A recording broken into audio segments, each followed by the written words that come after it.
Welcome back to HPP, the podcast that covers college basketball and the NBA draft inside and out. I am Rich Harris. Thank you for joining us again. Today I am joined by a whole host of people for our Christmas special. Maverick Swenson is back.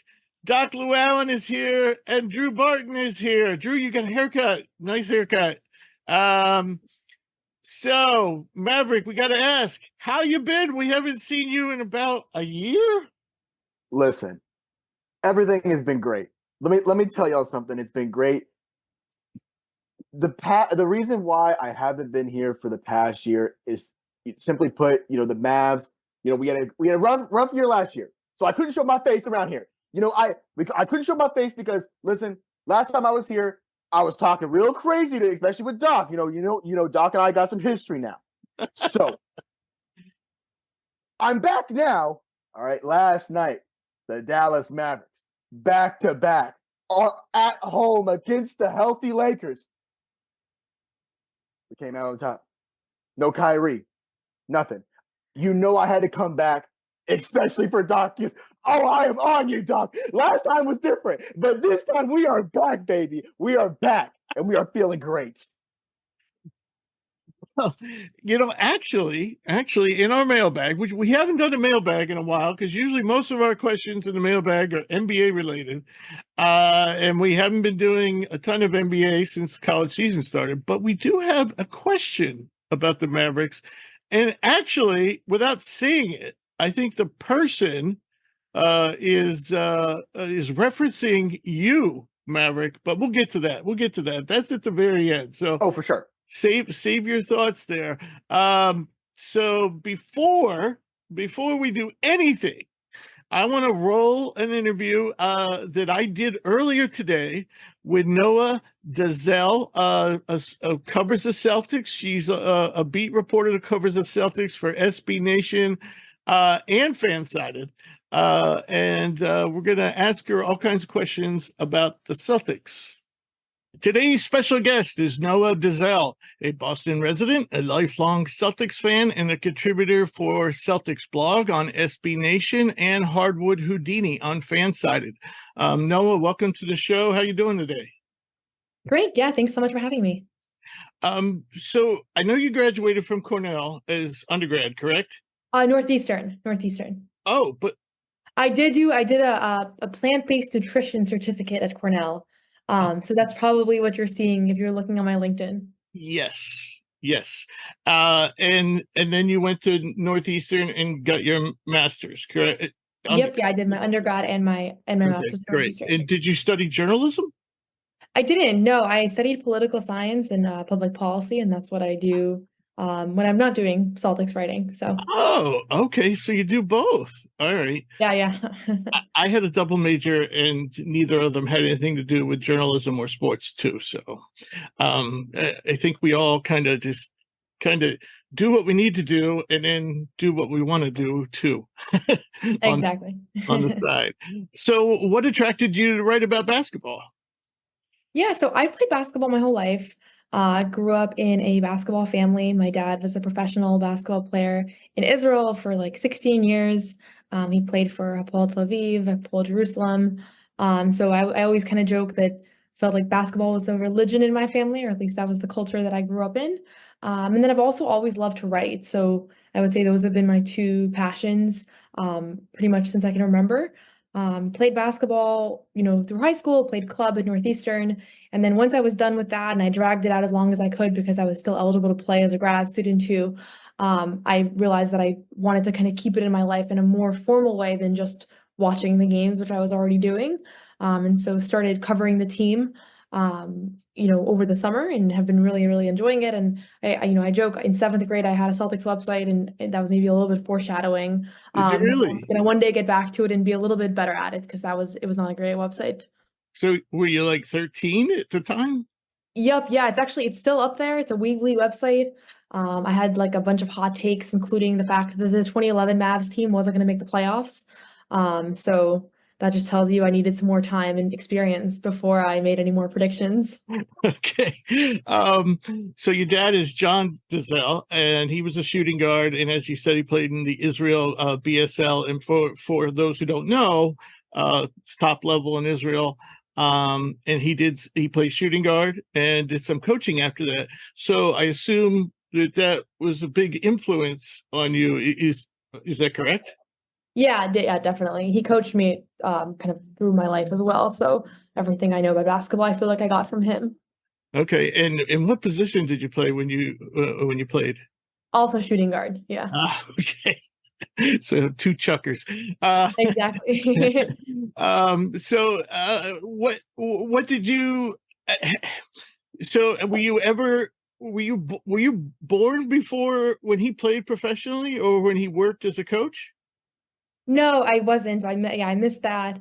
So I've been watching him play. He still plays, to this day, in his 60s. So I've been watching him play, but I never got to see him play professionally. My older sister, I think, was like a toddler at a point, but yeah, we didn't overlap. Okay. All right. Um, so does did professional basketball ever overlap into your life? I mean, in terms of like his friends or access to games or players or things like that?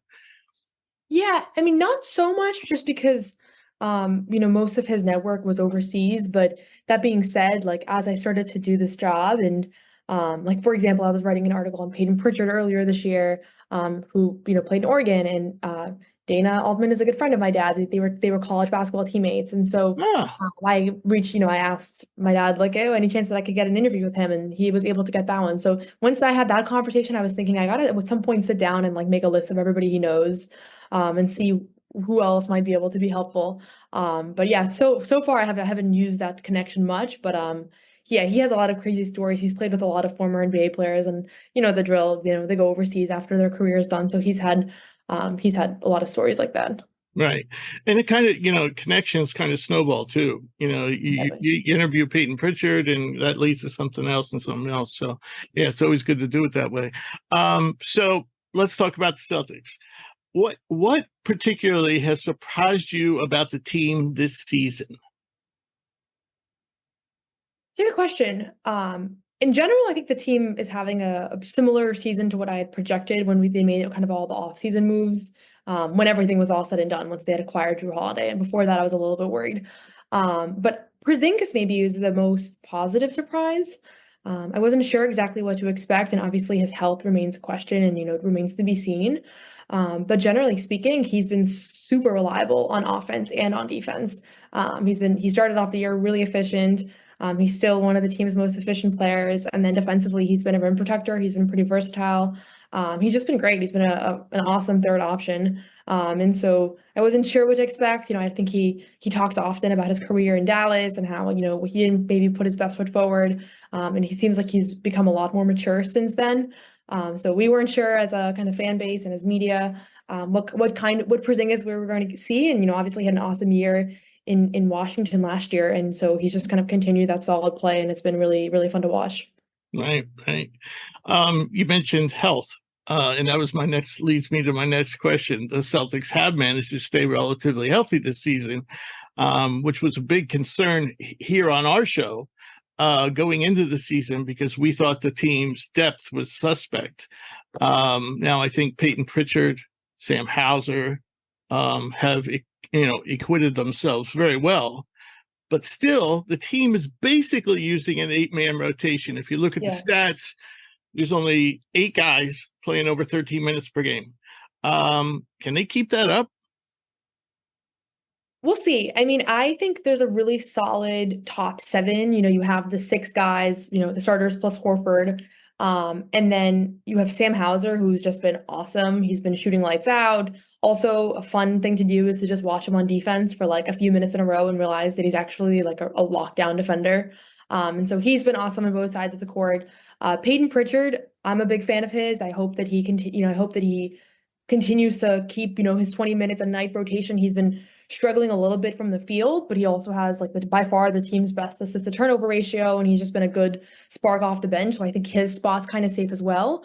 And then before the season started, there was this question, there's a lot of unknown guys in this group. There's Svi, there's Banton, there's O'Shea Brissett, Lamar Stevens.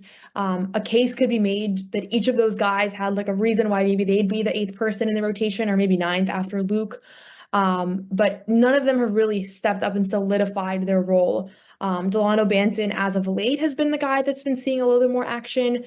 He got the start a couple weeks ago when Drew Holiday was out. Earlier in the year, it was O'Shea Brissett that had that spot. I don't think either of them did quite enough in those minutes to solidify themselves, and I'm kind of assuming that the other guys will also get that opportunity to have a few games where they see some extended action. So, in the playoffs, you run an 8-man rotation anyways. I don't know how much it will matter. To get there, though.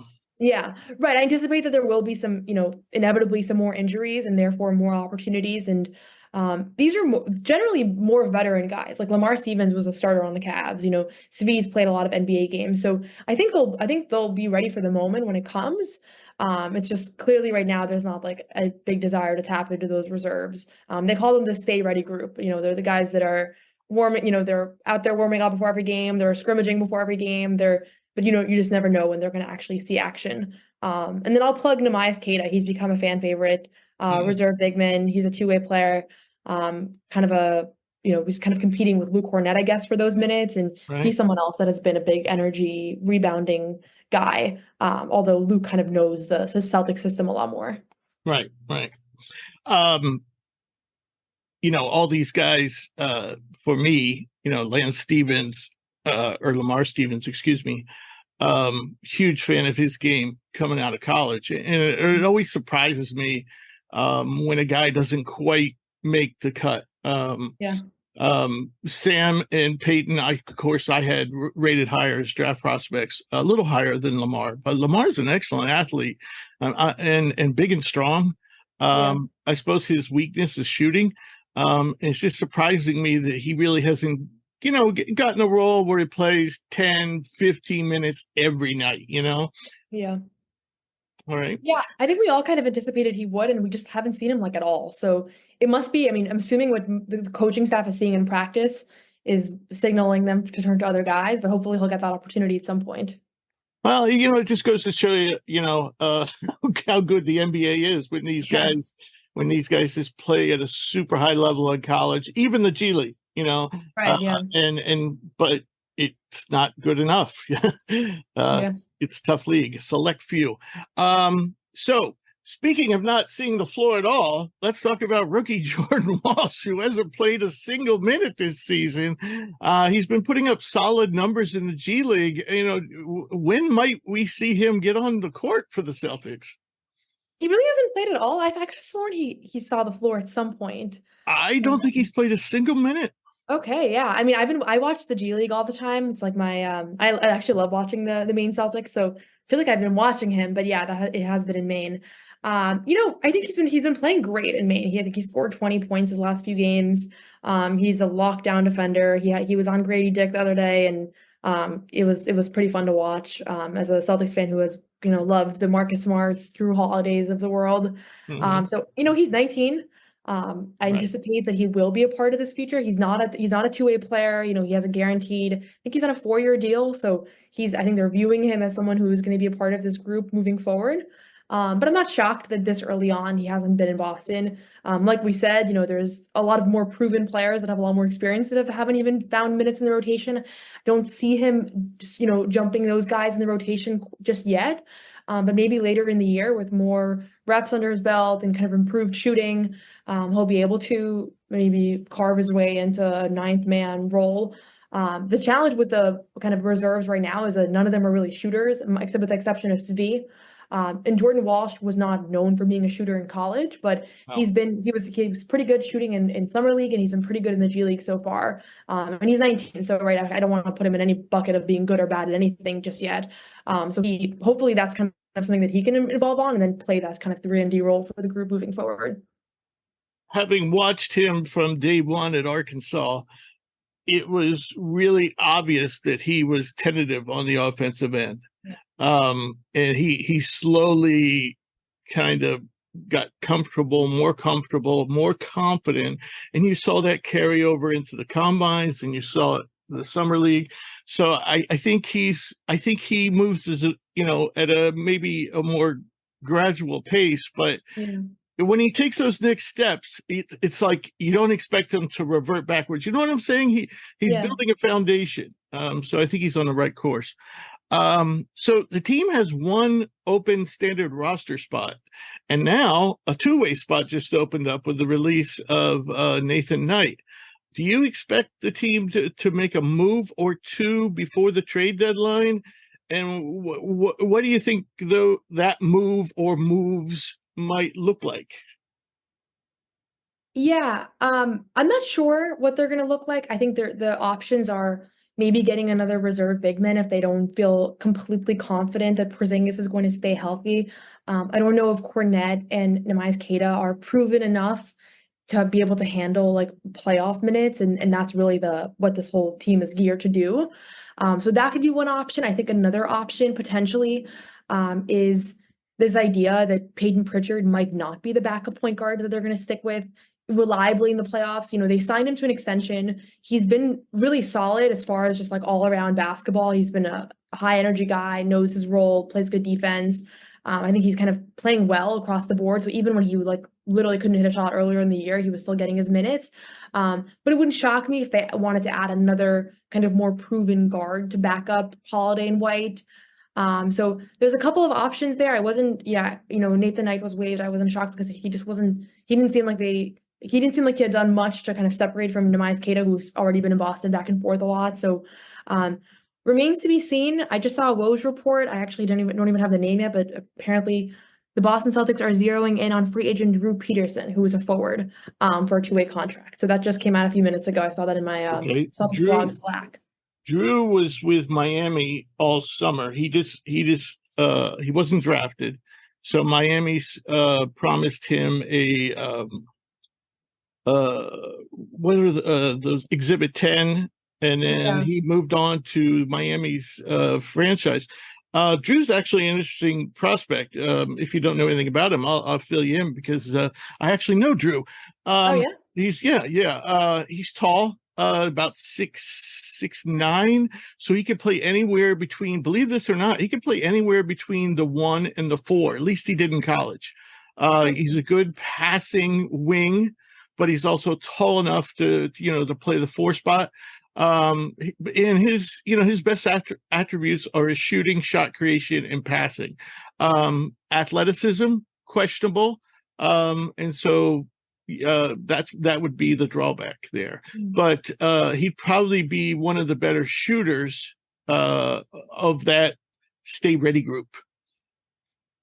Awesome. Yeah, well, we'll see if that report ends up being confirmed. But yeah, that could be a potential option for that last spot right now. All right, interesting. I thought Drew was solidly with Miami, but I guess not. So if you were a GM, if you were the GM, and if you could reasonably make a move, and I'm throwing anything out there like Zach LaVine or DeMar DeRozan or maybe somebody smaller than that, or like a Jaden Ivey who seems to be wasting away in Detroit, or maybe even a more of a role type. I can't think, like a Gabe Vincent or something like that. If you were the GM, what would you do what would you be looking to add to the team to solidify it? To be honest with you, not much. I think there's a lot to be said about continuity, and this team already had a big shakeup, a really substantial shakeup over the summer, parting with several core guys in favor of new guys. And they're playing really well, and they're tied for the best record in the league. And so really the only question is health. And I do think, Porzingis missed a few games with the calf strain. It's very possible he'll deal with other lingering things. Hopefully none of those coincide with the playoffs. So maybe like a backup insurance big, and I would have to look at who's actually out there, but someone that's more proven and developed, not like a young prospect that like who's to say exactly what you can get from him. This is kind of funny, but like even just watching Tristan Thompson last night, Celtics played the Cavs. I thought he would be out of the league by now, but he was there and he actually like played pretty decent, and I think he provides this like level of like he's been there before. I wouldn't hate to see a guy like him. I don't know who exactly is out there, but someone like that to take a roster spot. But I would hate to see like a big trade right now where they get rid of a guy like Pritchard or Well, one of the I wasn't thinking they would get rid of any because they have that stash of draft picks. Okay. So So yeah, I I was would take thinking maybe, there's so many guys that have been bandied about of late, like Tim Hardaway Jr. seemingly, in the rumor mill every year for the last 3 years. Somebody like that. Okay. Tristan Thompson, though, interesting. Yeah, I see where you're going there. So as you said, Celtics currently top seed, as things stand today. And with this unit, the way it stands now, how do you feel about their chances to win the NBA title? Sounds like you're pretty optimistic. I am. Yeah, I feel a little dumb saying it because I've thought so for the last few years. That being said, I think if they can stay healthy, this starting group has been the best, net rating in the league. A big challenge for them in the past is dealing with Miami, dealing with smaller teams that play zone. A lot of times in, late game execution, you have Tatum and Brown kind of going one-on-one. That hasn't always been the best option, even though those are two awesome players. So the Porzingis acquisition offensively, I think really elevates this team. Even just last night, the Celtics played the Cavs, and it was a back and forth, very even game for most of it. And then down the stretch, Porzingis hit 6 free throws in the last few minutes of the fourth quarter, and that's kind of how they got away with it. And that's not the first time this year that he's done that, where he's kind of single-handedly been like the last, 6 points in a fourth quarter to kind of help the team pull away. So I think he's going to help address a lot of the issues they faced previously. And then something else that I looked at over the summer was I looked at the last 25 NBA champions, and almost every single one of them had someone on the roster that had previously won a championship, either on that group or on a previous team. Either it's a core that's repeating, or they had someone like a KCP from the Nuggets that's, from the Lakers that's now with the Nuggets and has that championship, DNA. And they didn't have that. They haven't had that for the last few years. And now they have both Sam Cassell as an assistant coach, and then also most importantly, I think, Drew Holiday. So that helps as well, just from a confidence experience standpoint, to have someone who's actually been there before. Obviously, they've been in the playoffs quite a bit, but to have someone who's actually crossed the finish line. So I think if they can stay healthy, they'd be my favorite. That being said, there are a lot of really good NBA teams. So I don't bet, but I wouldn't bet on any one team coming out with a championship this year, just because there's a couple of really good contenders. Yeah, it's kind of mixed up this year, which makes it fun. So lastly, I want to ask you, and I just hit the Christmas or the sleigh bells. Lastly, if you could ask Santa for a basketball wish to be granted, be it as a sports writer or as a fan, what would you ask for? From the NBA perspective?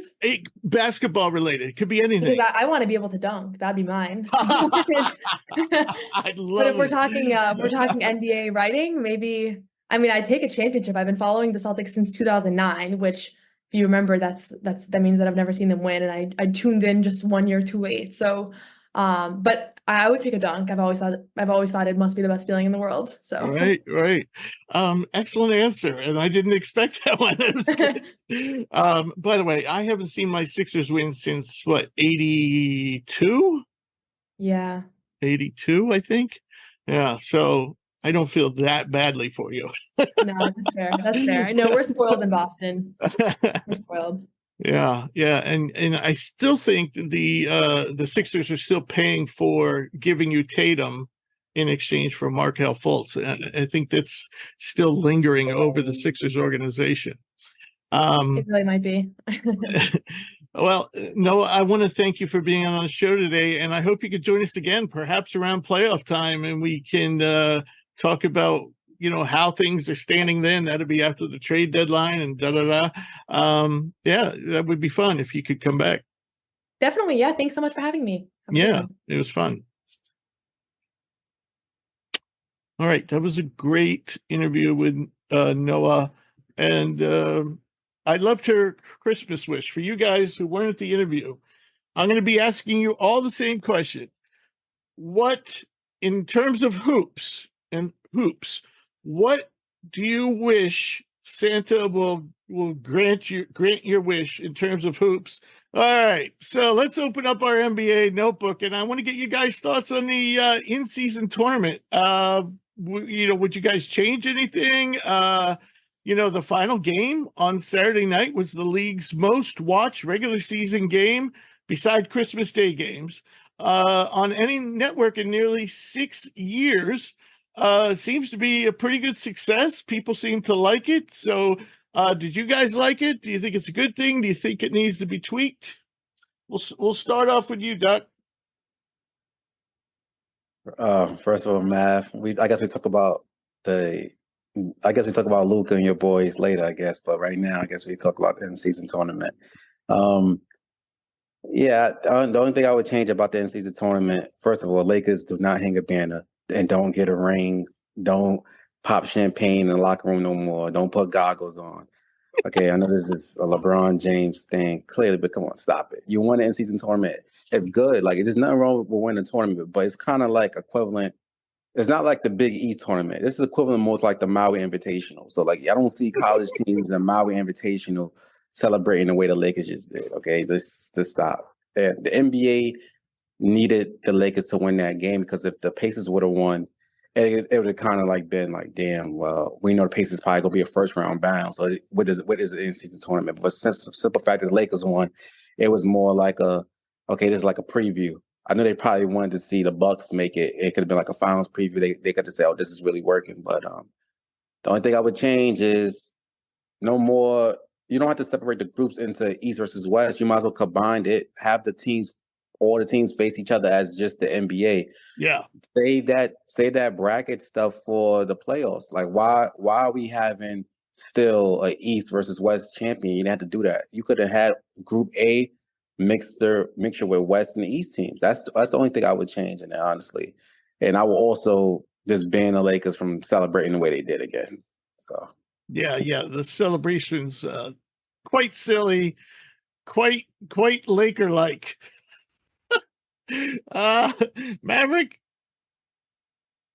I couldn't agree more with Doc about the Lakers celebrating, man. It was so funny seeing that on Twitter about them popping champagne with the goggles and everything. That is crazy. That is crazy. They are hanging up a banner.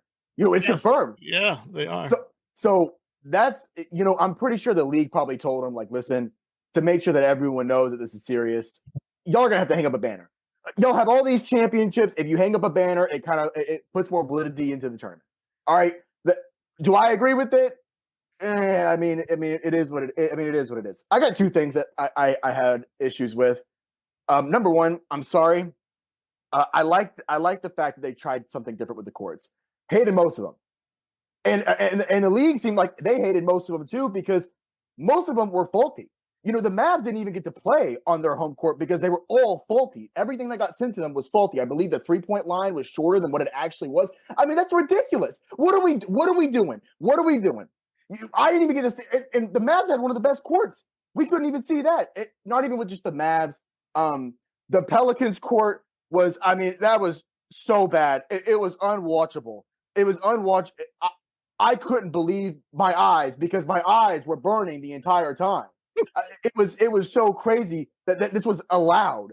Now Adam Silver, of course, he did talk on maybe it was like on the Pat McAfee show or something like that the teams are going to have more freedom with the courts.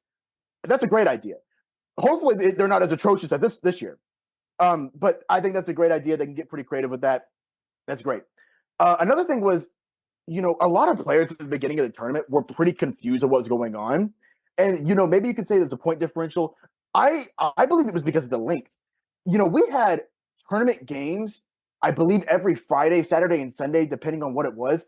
That's a whole month of tournament games. That's pretty hard to follow.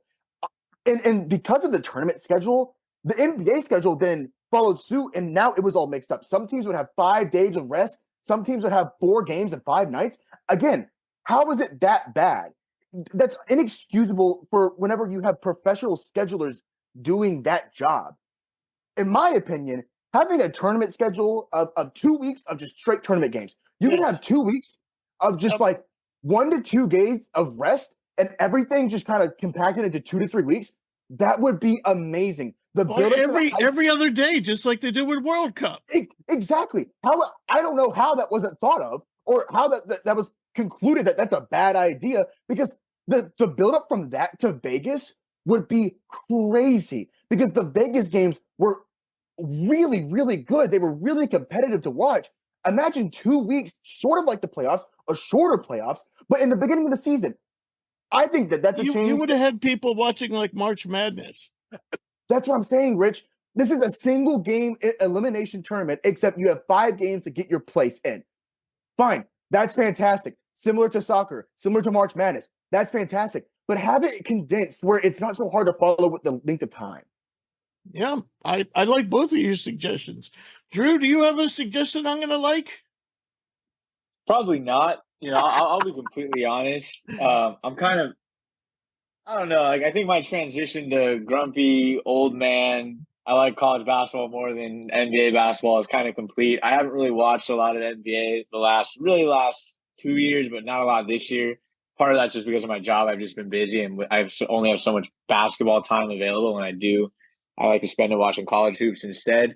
There were elements that I liked. Things are always fascinating because there's that kind of winner go home vibe. It's what makes March Madness so compelling. And in the NBA, where our biggest complaint has always been, or recently has been, the season's so long. Game number 40 through 50 don't matter. 30 through 50, nobody really cares about. Like, you had games where teams were playing with something on the line. You can debate whether the financial reward is enough to entice the biggest stars, but there was still something on the line. I think it's fun to see that element of like the Pacers going on this kind of Cinderella run and getting there and going toe to toe with the Lakers, and the basketball world kind of getting a front row seat to the Tyrese Halliburton show and realizing how good this guy actually is. That part I really like. But I think, it's also this element for me where I'm like, okay, this is just another branded event that they can slap another name on and go the freaking, Ford, presents the NBA in-season tournament, and it's all regular season games basically with a different court, more or less. And again, like the Lakers running around and hanging a banner, I mean, what a sham that is. I mean, seriously, like an absolute sham. Kobe Bryant, God rest his soul, literally there's an interview saying, whether you hate it or like it, this arena and this franchise hangs one banner, it's NBA championship banners. And now you're going to have a banner that says NBA, you won a regular season game against the Pacers, and you're hanging a banner for that. Like, fundamentally, what you're saying is we won 4 regular season games in a row and we're hanging a banner. That's worth something. I mean, well, really, I don't know. To use Doc's analogy, you do get a trophy for winning Maui. You do, and that's awesome. That's great. Like, again, like I'm not opposed to there being like again the financial stipulation and maybe, but it's like this treatment of popping champagne and. I guarantee you, whatever LeBron's Last Dance documentary is, literally going to be a part where he's going to be hugging the trophy in the corner like Jordan with champagne over him and be like, I beat Tyrese Halliburton and Buddy Hield and Miles Turner, and this is something Jordan will never have. And I'm just like, I don't know. Again, part of me is like kind of like the NBA product I think needs a lot of work just in general. I think we're getting to the point now where it's like averaging 30 points a game isn't even important anymore because everyone does it. So I think there's work to be done there. But I do think conceptually the idea of having games in the regular season that do matter, that there is an elimination setting, that you could go on a Cinderella run, injects a little bit of that March Madness. And I really like Mav's idea of saying, like, make this a 2-week thing. And I mean, the reality of it is because if you really want, cut the regular season down, like people have talked about, and have these 2 weeks of basketball kind of just be standalone in their own setting where like they aren't, you might be able to capture some more of that magic. But yeah, I mean, I didn't follow it too closely, to be honest. I watched like when they got to the elimination games just because I was kind of curious more or less to see the teams, not so much at stake, like what's at stake. But I don't know. Like I said, maybe I'm just now completely converted into the like, give me defense, give me rebounding kind of guy. But, I tuned into I was actually getting ready to watch the Zags-Washington game, which gave me a freaking heart attack and aneurysm all balled into one. But I was getting ready to watch that, and I couldn't because the last 8 to 6 minutes of the Pacers-Lakers game was on. Took away the first half, or half of the first half of the Gonzaga. And it was like literally layup lines. It was like LeBron layup, Tyrese Halliburton layup, LeBron layup, Tyrese Halliburton layup, Anthony Davis layup, Tyrese Halliburton open 3. And I'm like, we can have a layup line competition and see who can make the most layups in like 10 minutes and at this rate. So I don't know. Maybe I'm just a grumpy old basketball guy. There were things to like, but I think fundamentally the basketball is still kind of flawed. And it's like at the end of the day, they were regular season games. Why are we promoting this and branding this like it's anything more than regular season games? You just threw a trophy there. Like, are we gonna start saying that like winning the All-Star game matters to your resume now? Like, if you win the All-Star game, you're gonna pop champagne because there's a trophy involved. Like, I don't know. Yeah, I'm somewhere in the middle, but I generally like the idea, because it's the World Cup kind of format, and a lot of European leagues, are probably all of them, even the Australian League, has something like this. It's actually not as long and it's not as elaborate, but they don't have as many teams either. Most European leagues are only about 10, 15 deep. So, but God darn it, those dark courts. I can't stand watching a basketball game on a dark court. It's like depressing. It's like dark. It's like, please turn the lights on.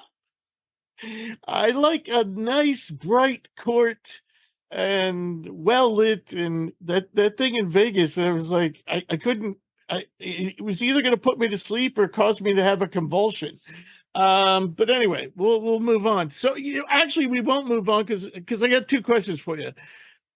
Do you guys think that this tournament affects? Does it affect how you look at the Lakers or look at the Pacers? Do you feel that their chances in the playoffs have increased, Doc? I think it's good. I mean, it's definitely for the Lakers. They always been a team that could just turn it on. They like LeBron could always been good at motivating that team to play hard at a certain point. They're just not a long distance team. They're not an 82 game team, but when it's time for them to turn it on, they proved on the time that they tried to turn it on last year. Playoffs, when they needed to make the playoffs, they turned it on big. They went to conference finals. So even in the bubble, honestly, they would look like a different team in the bubble. So I mean, I guess for the Lakers and the Pacers, for a team like that, just to build confidence, making it there, they're gonna be a tough out in the first round. I don't think they get out the first round, but they're gonna be a tough out for sure. So yeah. Mav?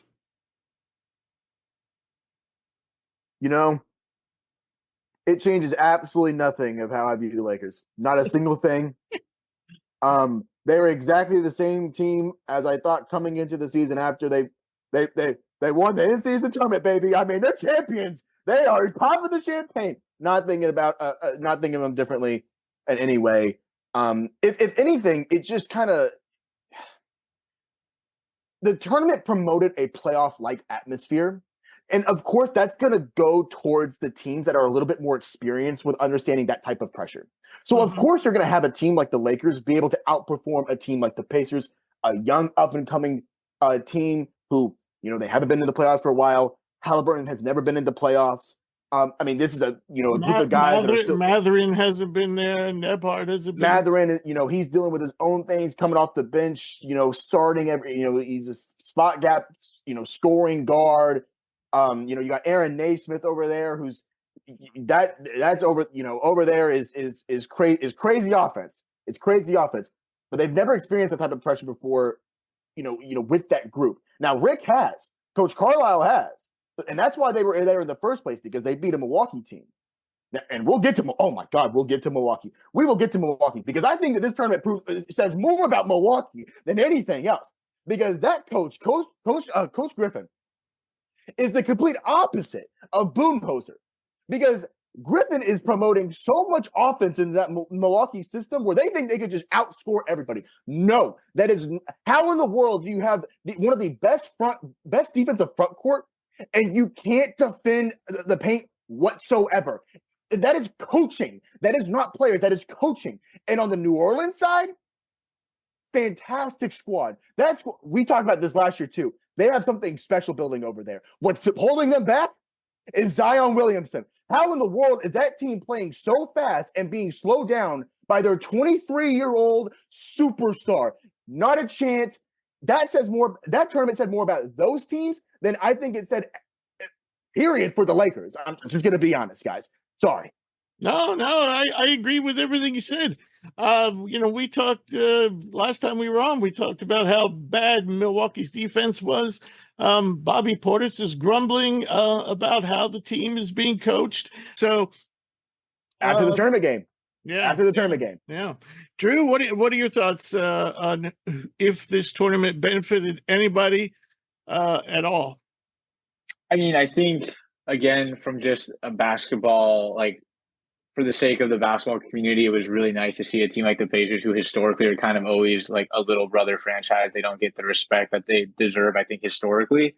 Like when you think about the Pacers, like you think about Reggie Miller and Paul George, so it was nice. And like that's a big gaps of time between these guys. So it was nice to see a team with a young star and Halliburton get some shine. So, that was kind of cool. But I don't think this says anything about the Lakers. Like, again, I didn't really watch a lot of this, but like, they went through to get qualified for the tournament. The daunting gauntlet of the Suns, who have yet to have their big three yet. The Grizzlies, who are not only missing Ja Morant, but have just been horrendous. The Blazers, who gave up Dame Lillard and are just a bunch of young guys. And the Jazz, who, when they beat them, I believe, were 4-10 to qualify.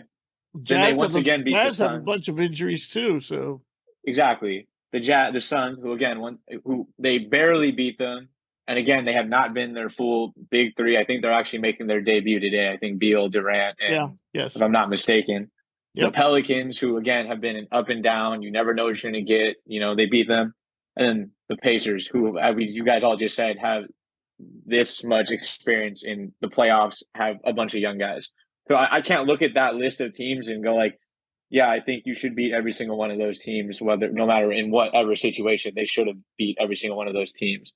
Like maybe a healthy Suns gives them a run and probably knock them out, to be honest, in the first round if they have their big three. So it's like, how do you look at that and go, yeah, this team is ascending at a high level? I mean, they beat up on kind of more or less the dregs of the league or the dregs of the West, and then a Pacers team who are fun to watch. But does anyone think that Pacers team is actually a threat to do anything more than maybe make the first round of the playoffs and probably lose in 5-6 games? And maybe they prove us wrong, but like, I just think anyone who's watching that and thinks like, Lakers, baby, like this is a sign of things to come is delusional. Did they look really good at moments? Did AD play like the player he can be in that closeout game? Absolutely. But if you watch this and thought to yourself, this is it, man, this is what's going to happen, you're delusional. There's no way. I mean, I'm looking at this list of teams. I'm like, really? This is who you beat? This is what you're hanging your hat on? Like you sit there and say like, Jordan beat nobody on his way to his championships, and you beat up Lauri Markkanen, Shaedon Sharpe. No, I don't think they may or may not have been Markkanen may have been out. And he might not have played. Okay, so yeah, awesome. The Suns team that has really two guys with their third wheel missing. A Grizzlies team with their best players in court teaching people how to do a chest pass. The Blazers with Shaedon Sharpe and Scoot Henderson, who's been horrible, who they sent to the G League. The Jazz without their best player. Pelicans, who Zion may or may not have been at the concession stand. And then a young Pacers team. I don't know how you look at that and go like, yes. So, good for them for winning it and good for them for doing what they were supposed to do. I'm always a proponent of like, you have to tip your cap to teams because in sports, so often you have teams that, disappoint, underperform. So tip of the cap for them for handling business for sure. But don't sit here and try to feed me this and tell me that they're like the rise of the Lakers dynasty is upon us. And, the Larry O'Brien runs through LA. I just don't see that. I saw a headline somewhere said that the tournament proved once again why you need stars to win a championship in the NBA. And it also, in the same story, also said that it proved once again that AD and LeBron are still top 10 players in the league. I just thought that was a little humorous. If you need stars to win in the NBA, I guess the Clippers are going to win it all this year. This is the same Lakers team that got absolutely incinerated by the Sixers, who are playing awesome basketball. Like, are they a good team? On any given night, can LeBron and AD carry you to beat anybody in the league? Absolutely. But again, there's no way you can tell me like based on this, just this alone, that like they're gonna go win the whole thing. There's just no way.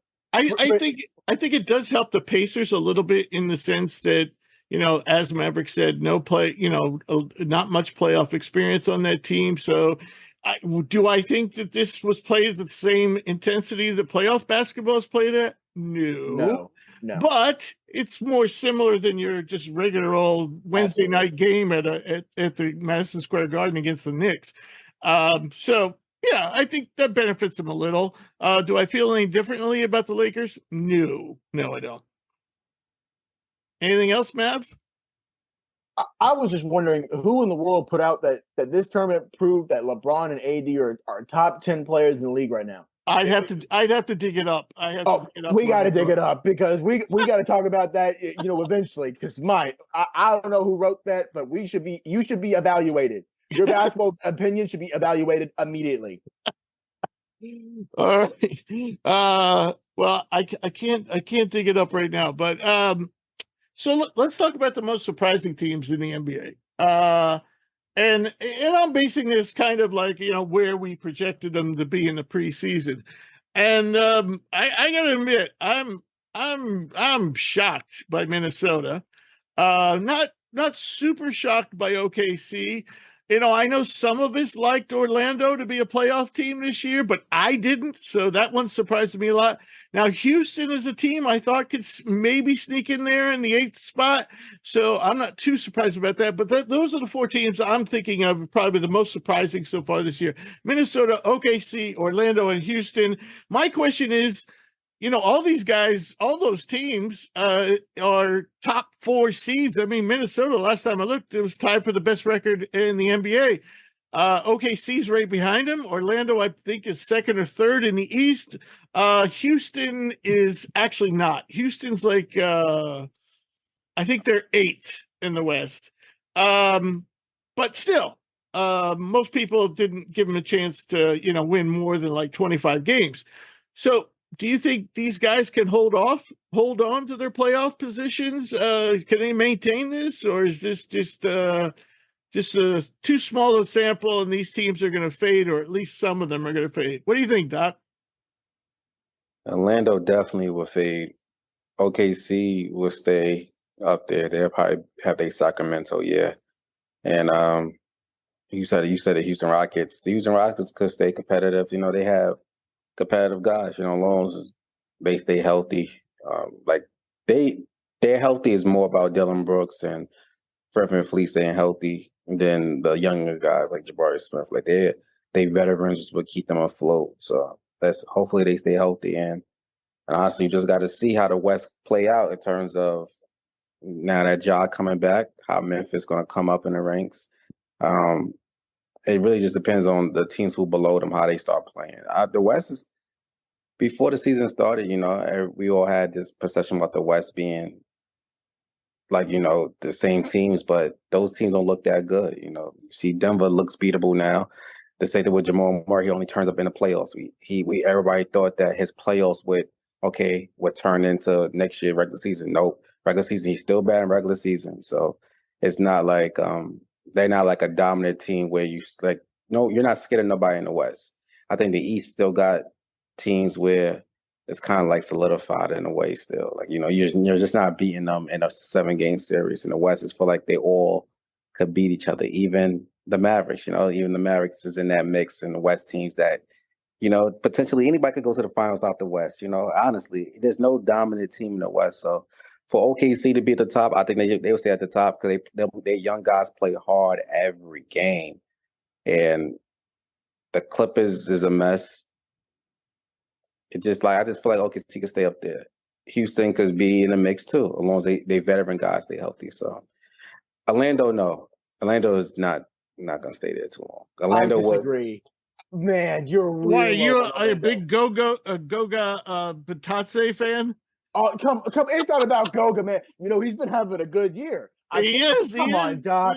Come on. I should I had Goga on our draft board like number 18 the year he was drafted, so he better do something. He's looking like an 18th pick. Come on, Doc. Orlando is not good though. Like I understand it's a good story. It's good to finally see Orlando winning again, but they're not that team, bro. Like the Knicks is better than them right now. Like they're not. Oh, I don't know record-wise, about that one. With that Mitchell Robinson Yeah, injury, Mitchell Robinson's out for like 8 weeks. the Knicks is better. If they play the Knicks in the series, the Knicks will beat them. Doc, let me ask you this. Okay, so let's say, okay, let's just throw something out here, all right. Mhm. Let's say we go 4 seed Orlando. All right, we go 4 seed Orlando. Let's just throw it out there. 4 seed Orlando, and we go 5 seed Knicks. You're saying Knicks take that easy? Easy. Easy. No, I don't agree. I agree with Doc that Orlando, and by the way, Drew, feel free to interrupt like me. But I feel that, like Doc, Orlando's probably the most likely to slide in this group significantly. At the same time, I now believe that they can make the playoffs, like in the 7-8 range, and I feel the same about the Knicks. So I think it would be a toss-up series. I got, okay. Sliding, sure. We'll give it Orlando out of these 4. We'll give it, but I just don't see Orlando sliding. That defense is legit. Coach Mosley has them playing with so much effort. It is insane. It is exactly like OKC, but it's in the East. It's just all those young guys just come out to play as hard as possible. That's just it. And they got some scores, man. You got Franz Wagner over there. Hopefully I pronounced that right. You did? Yeah, I mean, fantastic player. Pairs really, really well with Paulo. I mean, you got a great guard lineup. You have like really 3 guards that you can play at the same time. And you can play Paulo at the 5, play small ball in the playoffs, Doc. And you can also play big with Wendell Carter. I just don't see how you're like, man, that's a scary playoff rotation, man. Going small and big. That's you and I both know. You and I both know in the playoffs, if you can't play both big and small, you're not surviving. You are gonna lose. I just feel like can. they're a team. I feel like they're a team that could easily go on a 7-game losing streak right now. Like I understand they look good right now. They just they don't have a SGA on their team, And this is their first year being good because I understand it's a good story. It's fun to see the magic of story.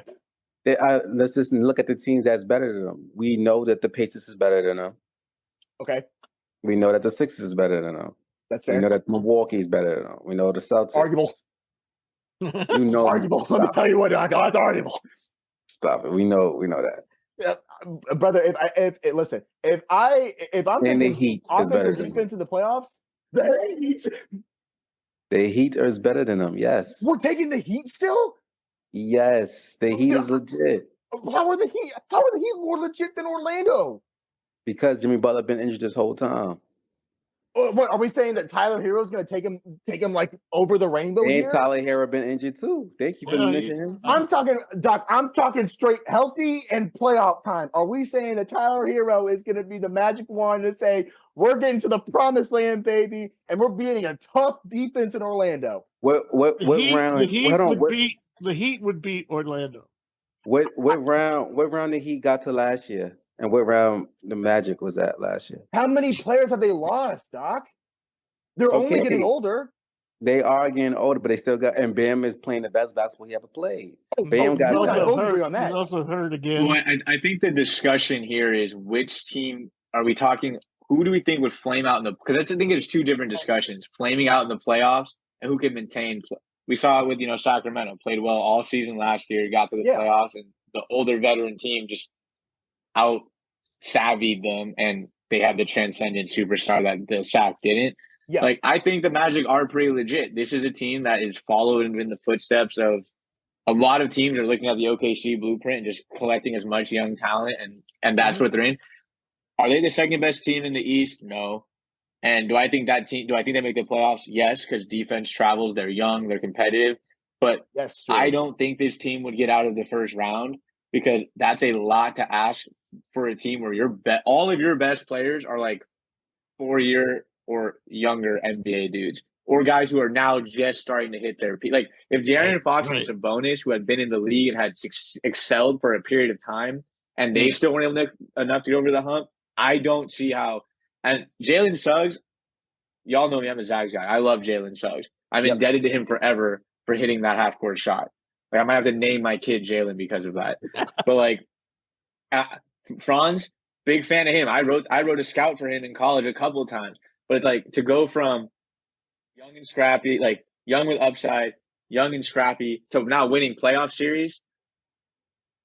I don't see it. So they would be but we're talking regular season. I think it's legit. I think they could stay in that,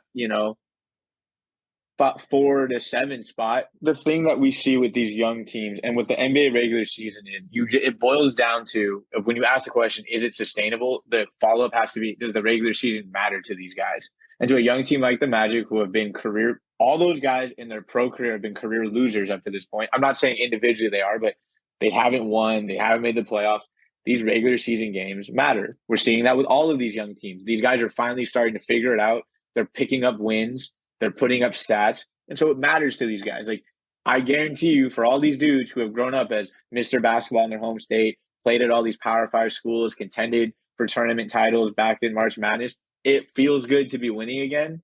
So they're going to bring another level of effort that a team like the Heat, who are like, dude, we were a low seed. We were an 8 seed and made the finals last year. We don't care about seeding. We just need to get in there, get healthy, and we'll play anybody. So I think it boils down to this. I think in terms of the slide, I would say the Magic, just because they are playing at a really high level. And you look at the teams that they're ahead of, and you're like, okay, we know the Bucks, the Sixers have the talent to crank out a massive win streak and get hot.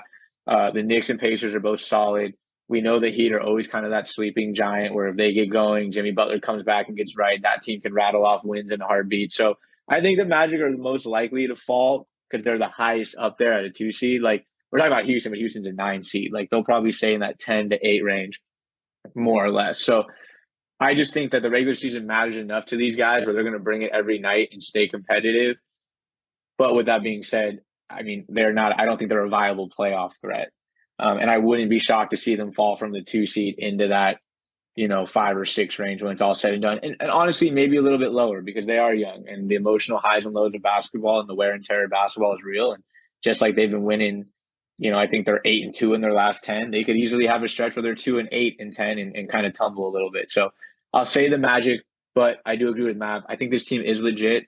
I think this team is already showing that in a year or two with the pieces there and guys figuring it out, they can be a problem. But just like OKC, they're still a couple years away.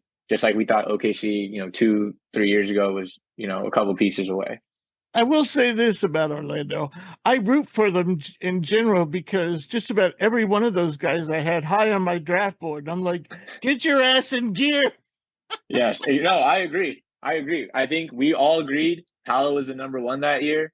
I was really high. I wasn't with this show at the time, but Suggs was my guy, not my number 1 overall pick guy, but he was like my favorite guard in that draft. We were higher on who's the Anthony than most. Oh, Cole Anthony, Cole Anthony, and I was a big. And of course, I had Fultz number 1 that year, which I'm embarrassed to say, but so did a lot of other people. So. Yeah.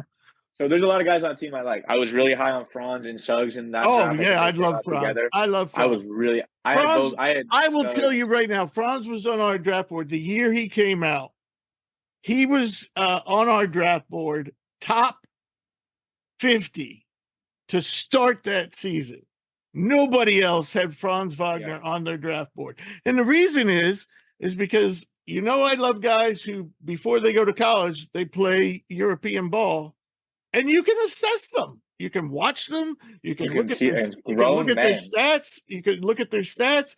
And I'll tell you what, if they do well at 17 years old against grown men in Euro League or the German League or the French League or the Spanish League, they should do pretty damn well over here. I really like Franz. I did a scout on him and I was like, this dude's a lottery pick. Yeah. And I saw so much of Suggs that it was hard not to be in love with the kid by the time it was all said and done. Right. I loved him too.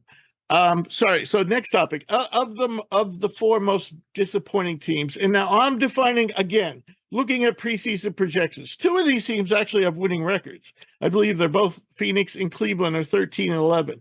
Two other teams have losing records, Memphis and Golden State. Golden State's near 500. I think they're 10-12.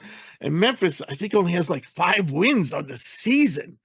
So my question to you guys is, which are these teams is actually, do you still think is going to end up playing like we thought? We thought, Phoenix would be a top 4 seed. Cleveland would be a top 4 seed.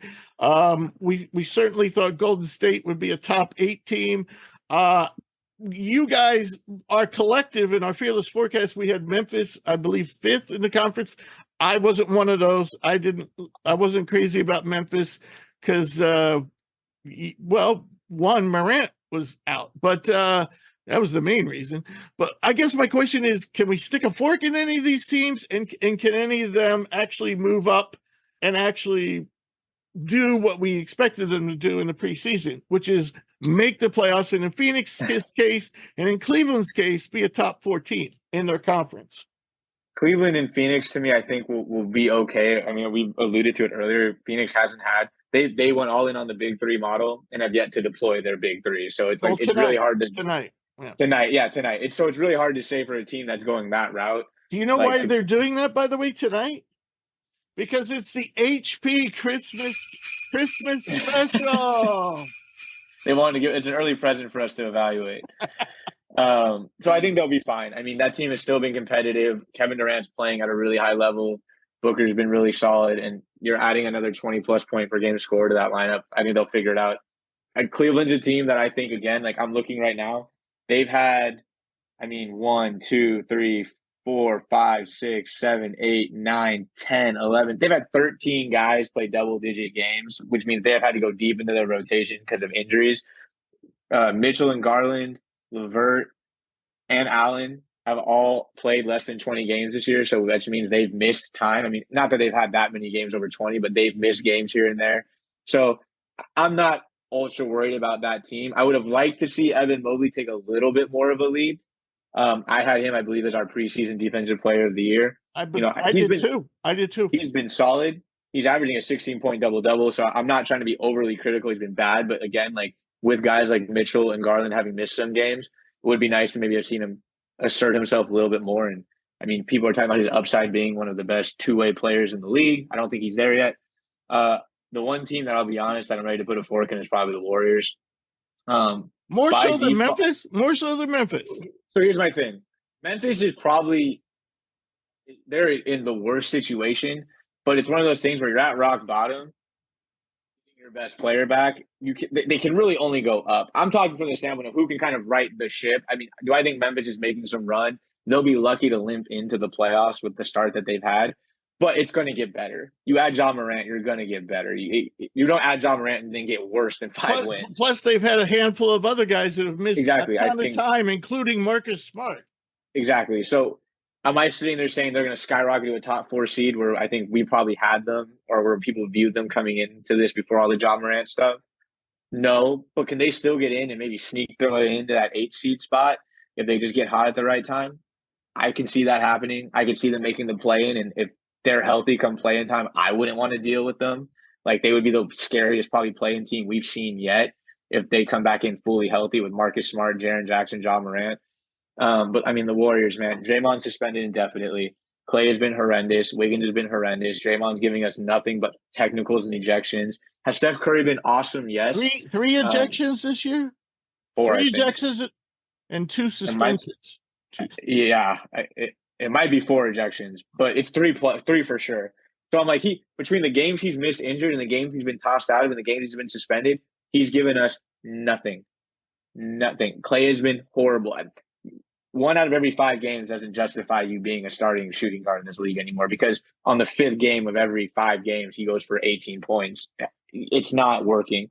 It pains me to say it. I've had a great run. I think that with the young pieces they have, they could still potentially swing a trade. They could look to rebuild, but you have to move off to some degree of Clay and Green. I think you have to just move off of Draymond. I think you have, like, I think his Well, time there is it's done. funny because the Chris Paul trade was all kind of based on, are we keeping Jordan Poole? Are we paying Klay Thompson? And are we keeping Draymond? Because we can't keep Jordan Poole and we can't keep Draymond on the same team because they coexist. So no, I will say this. I have not, the Chris Paul stuff I think has been fine. I think he has helped those second unit guys and younger guys figure it out. So, like, I'm already saying, again, it's another year in the future. So Steph and Chris Paul are going to be another year older. But I'm like, look, this year's probably is lost to me. But give the young guys these minutes. Let Chris Paul coach these guys up and run their unit. Let some of these young guys start and absorb these minutes. And eye to the future, maybe try to swing a trade and go bring in somebody that can help Steph next year and maybe make that push for next year. But this season's done. And look, all great things must come to an end. But this season is done. It's what it is. I'm letting Kuminga and Moody start and absorb as many minutes as possible. I'm limiting Steph where I can. I'm not saying tank, but I'm like, you're not playing 35, 40 minutes a night to try to win these games when we're very clearly going the nowhere. Spurs are saving Trey Jones. So the Warriors are the team that I'd most likely. I think the team least they could still very easily get hot at any point. You have a transcendent player leading the way, so they could limp their way into a play-in or even an 8 seed maybe. But I think relative to expectation and the chance for them to really, really skyrocket up, they are by far the one I'm most likely to just say, you're done. Right. What do you think, Doc? For Golden State, I feel like they're in the 11th seed right now, but the top 10 teams right now in the West, I think that will stay the top 10. Like who's there right now? I think that would just stay like that. I think the rankings would change, but those like the top 10 teams. The Warriors fell off, but I mean, sometimes that's what happens when you've been great so long. You know, guys, it was a sign last year. Last year they kind of hung on along. They just hung on, and even though they beat the Sacramento Kings last year, the Kings had their number if De'Aaron Fox didn't get injured. You know, that was a big blow to Sacramento. They had him, so I mean, look, sometimes it's that time. You know, it's just. They had their run. Klay is like you said, Drew. Klay's not the same. We all knew that for a minute now. Draymond still keep getting suspended. He can't help himself. Andrew Wiggins he had one good year, championship year, and now he's done. He got his ring, and he want to pack it up. Want to retire now, and that's fine.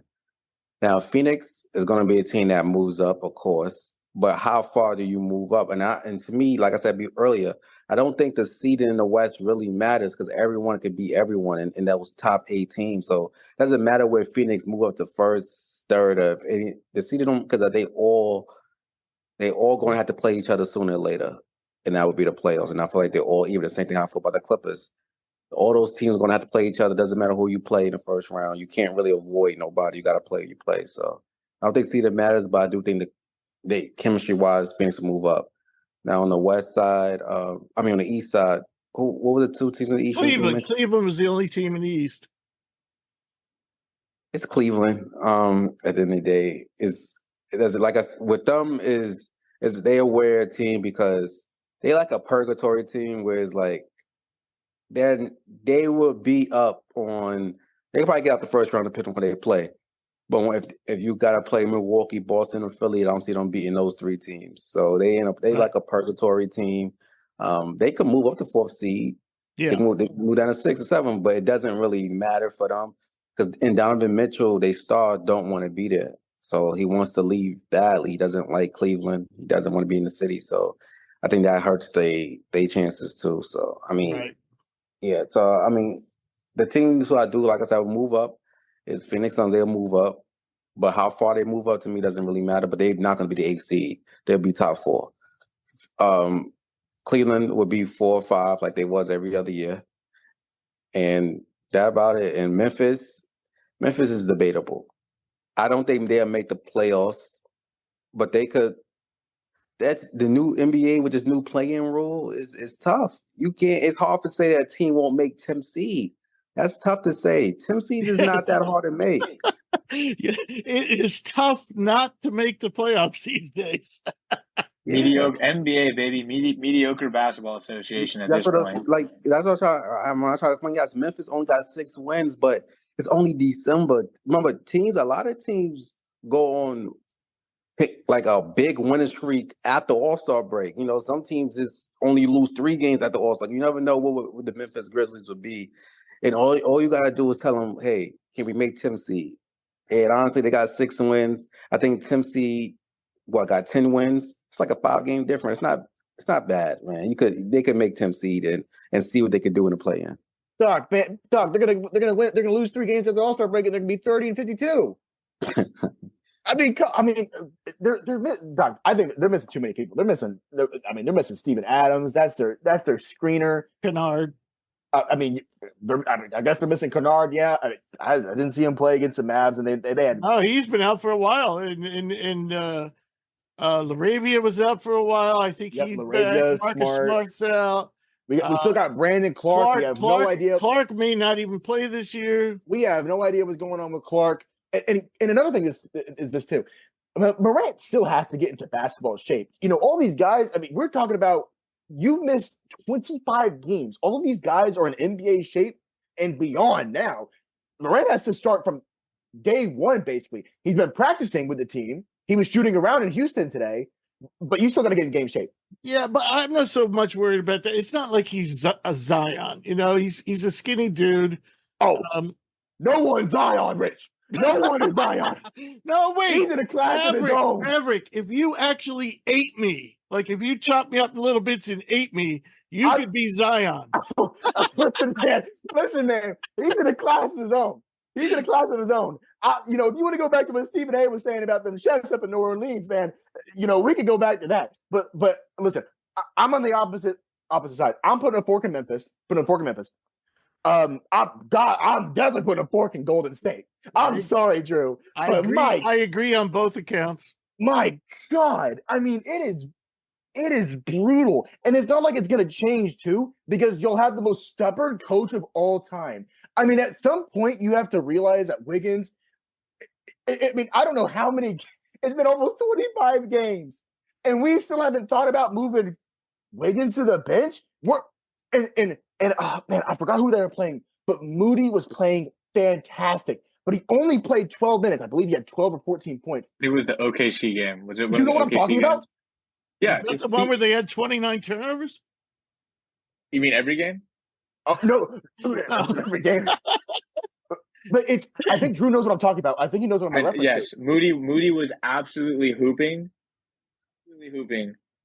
Just doesn't get back in. And Kerr openly admits the next day, I probably should have let him play. And I'm like, dude, we are looking for something to grab onto. That's not Steph Curry going for 40. Anything to galvanize us. And the one thing we had, didn't use it. I'm sorry, any other coach, fireable offense. I mean, that is definitely something that you talk about in the front office. That is a fireable offense, because that is openly saying you're basically playing politics. And you can't. You're not good enough to be playing politics like that right now. This is not about egos. This is about winning games, and that's simply not what Golden State is really looking to do right now. Okay. You know how many 20-point leads we've blown? Do you have the number? Because it is so much. I think in terms of 20-point leads, I think it's 4 or 5 this year already. Do you know how many times we've called out Steve Kerr on this show this year? We've never talked badly about Steve Kerr before. This is the second time we've had a long discussion about Steve Kerr. I started the first one because I thought he screwed up at World Cup. Yeah, looking back at that, oh man, I wasn't even here for that. He screwed up there. He screwed up there too. But right now, it doesn't look like things are changing. The thing is, he did play Wiggins, I think, 13 minutes last night. So I mean, sure. I mean, maybe he's taking baby steps to the right direction. It's little baby steps to the right direction. Okay. Phoenix, Doc hit it on the nail. They're gonna be fine. They're not even playing bad right now. I mean, the only thing is they're 2-7 against teams that are over 500. Listen, and you really don't. They too have been banged up a lot, and I'm not just talking Beal. I'm talking about other guys too. Yes, yeah, they're gonna be fine. Booker missed some games. Katie's missed some games. So it's not like they've had they're two. I mean, they've usually like a couple of games. I would say half of them they've only had their one. Whether it's Book or KD, it's only one of those guys. So as far as where they're at position wise, I think they're in a pretty good spot. I think it's only up from here. Do I see where they end up? Not really, but it's going to be higher than 7. I can guarantee you that. So Doc hit it on the nail. I think Doc said some interesting things about Cleveland, man. He said some interesting things. Because I'm almost ready to put a fork in that too. And here's why. Y'all gotta hear me out. There's been no jump of Evan Mobley. Shout out to Drew for saying that, because he's the one that called it out. The Donovan Mitchell stuff, that scares the crap out of me. That there is absolutely no way that he is staying on this team long term. I don't see it. Okay. Whether that's going to be realized at the trade deadline or after the season, it kind of doesn't matter, because if it's in the offseason, you know he's disgruntled. So if you know he's disgruntled in the playoffs, you're probably not going to play super well. You're going to be a little bit distracted. You know, that tends to play another first round exit, probably. Another first round exit. They're going to make the playoffs. They're going to make the playoffs. But it's not like Jared Allen is going to save the day here with his defense, because he got exposed by Milton Robinson. Who says that doesn't happen again in the playoffs? He was unplayable. And Evan Mobley got exposed as the 5 in the playoffs against the Knicks. He was too small. He hasn't made that jump. So where exactly are they here? They're in the exact same spot. Doc, again, hit it on the nail. Purgatory. It is just mediocre playoff basketball. It's just kind of, let's get in here, and then we'll see y'all later. See you in Cancun, baby. We'll see the rest of y'all later. and that is it. So I want to put a fork in it now, so we can start building towards the future, because they have assets, they have people, they have players. It just hasn't been realized with this core. All right, one last question for our notebook, and I don't think we need to dive in the depth here. And my question is, the Spurs have dropped 17 straight. That's a franchise record. What the hell are they doing? I mean, the one point guard on their team is playing like 23 minutes a game. He's actually playing less minutes this year than he did last year. So it's almost like they're tanking on purpose. But to me, this team has lost too much already in terms of losing games. And you don't want to get into the habit of accepting losing. And there doesn't seem to be any urgency there. And what I'm concerned is players like Vassell and Keldon Johnson are just going to, all of a sudden, they're going to be losers. That's where they're going to know what to do, how to do it. And I don't understand why they don't play Jones. I'm not saying he's an all-star point guard, but he's better than anybody else on that team. I don't know why they don't make a move to get another point guard. And I'll tell you why tanking makes no sense this year. This draft class stinks. So, Doc, what the hell are the Spurs doing? You know, I don't know how you guys are like my opinion, because I'm not a Wembanyama fan at all. But I blame him. He's at the way he plays basketball, right? I know. Listen, people gonna blame Pop. People when you from the outside, you don't watch them. It looks like he doesn't get the ball. My thing is, he has terrible on-court vision in terms of offensive awareness. Like, when you build your my play on 2K, and you got to do offensive awareness, you got to put that up the way you move on the court. He doesn't have offense. He has no awareness. His movement on the court, he stay at one spot. He doesn't try to get open. He's 7'6". It doesn't try to force his way in the paint and calls for the ball. He doesn't do that. He stays in one spot the whole time and waits to the ball to reach him, and then just shoots a jump shot. I'm telling you, it's head. You have to watch. That was my criticism of him going into the draft. Too much perimeter, not enough, just too soft, not aggressive enough. So I totally agree with you. But go on, Doc. It looks like they don't run plays him. No, they do, and it's just that he doesn't have any on-court movements in terms of trying to get open or trying to assert himself anywhere. He's kind of like, and it's gonna sound crazy, but he's like a Ben Simmons on offense sometimes, when he doesn't have the ball in his hand, and then when he get the ball, of course, he's going to try to score, because that's what he does. But he's slow. He gets the every time he puts the ball on the ground and try to make a move, it's so slow that you could just hit it out.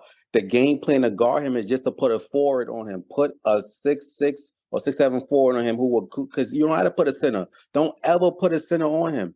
And then they mess up their lineup because he doesn't want to play center. So you play Zach Collins. You cannot play Zach Collins. You in this day and age, you cannot have two centers on your team really playing basketball. Like it just doesn't work for your team to go far. The Lakers figured it out by just putting AD at center. So you have to do that with him. Just put him at center. He's 7'6". He's shooting 25% from the 3-point line. He actually played center last night, I think, or the night before for the first time. They brought Zach Collins off the bench. Well, they need to keep that permanent and force him to play inside. I don't even know why this guy thinks he can shoot 6 threes a game. I blame him. I'm sorry. I don't want my 7'6" center shooting 6 threes a game, making 1.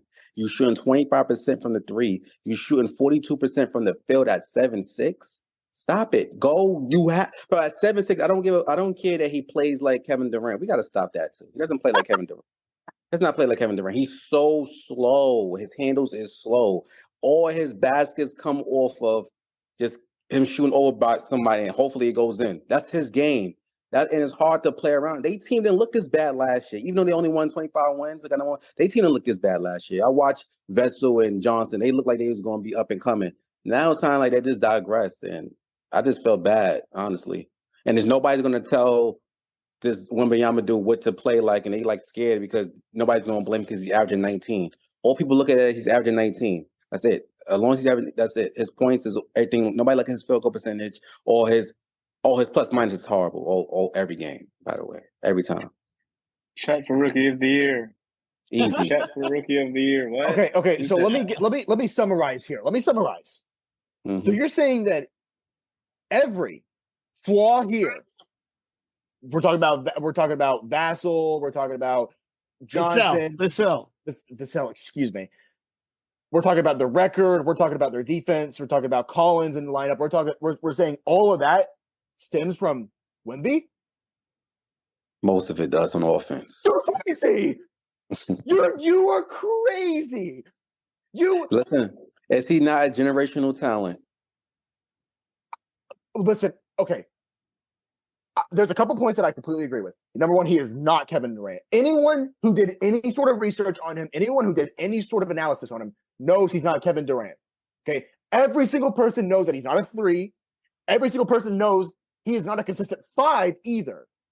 Every person knows that he's not an anchor on defense. I think that we can all agree with that. He's not an anchor. He's more of a weak side type of guy. With his length, he has the potential to be the best weak side defender of all time. We're talking about sort of like a Giannis impact. Giannis is no anchor, weak side defender, probably the best of all time. He has the capabilities physically to be one of the best of all time. Okay, let's get that out of the way. Anyone who watches the Spurs knows that Victor is so perimeter centric. It is ridiculous. There's almost no pick and rolls ran for him. There's no sort of, and this is my biggest critique, there is no mid-post action whatsoever. When they do get a mid-post action, it is a good thing. Something happens that's good with the mid-post action, okay? But that only works if you put Victor at the 5, because Pop is the one telling Zach Collins in his ear, hey, buddy, you can also shoot 4 threes a game. Why? Why in the world is that? Why?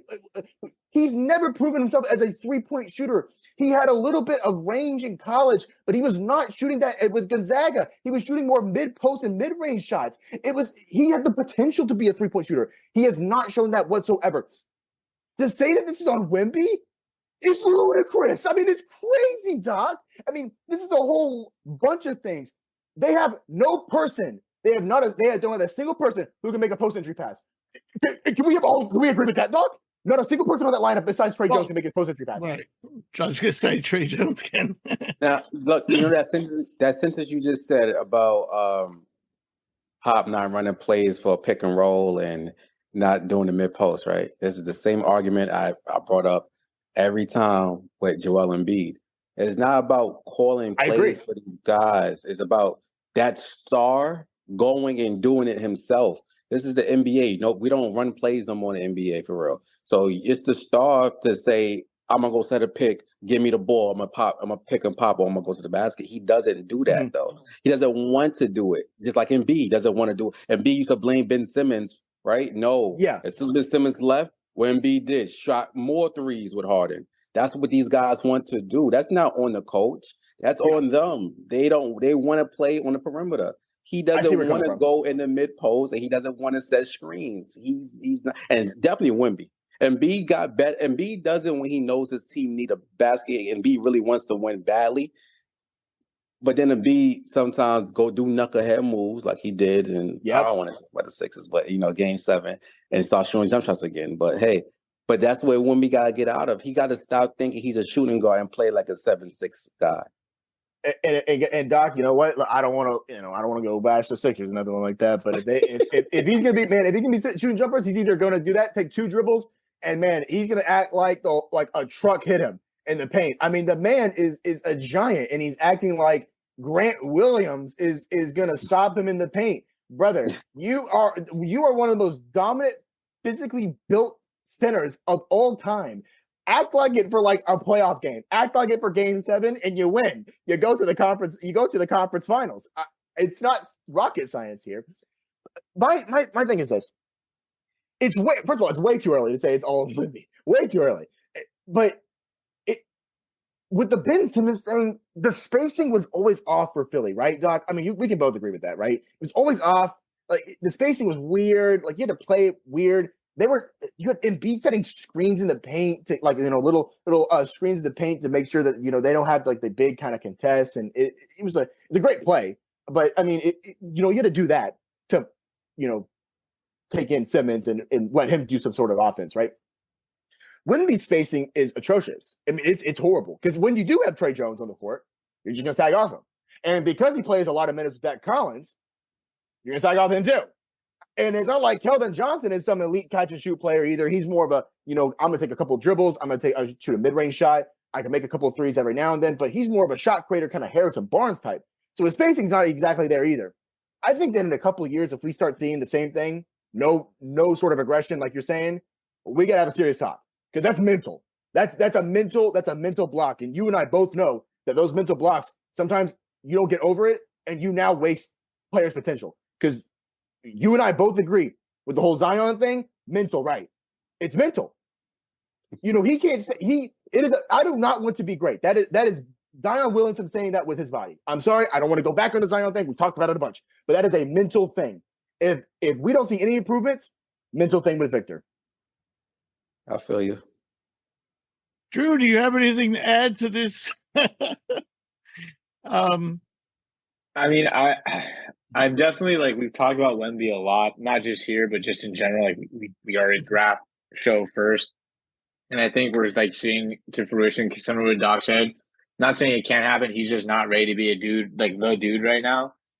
His style of play kind of indicates that. Like he's playing soft. Like if you're really trying to be that dude and you're really that mad about winning, it's not.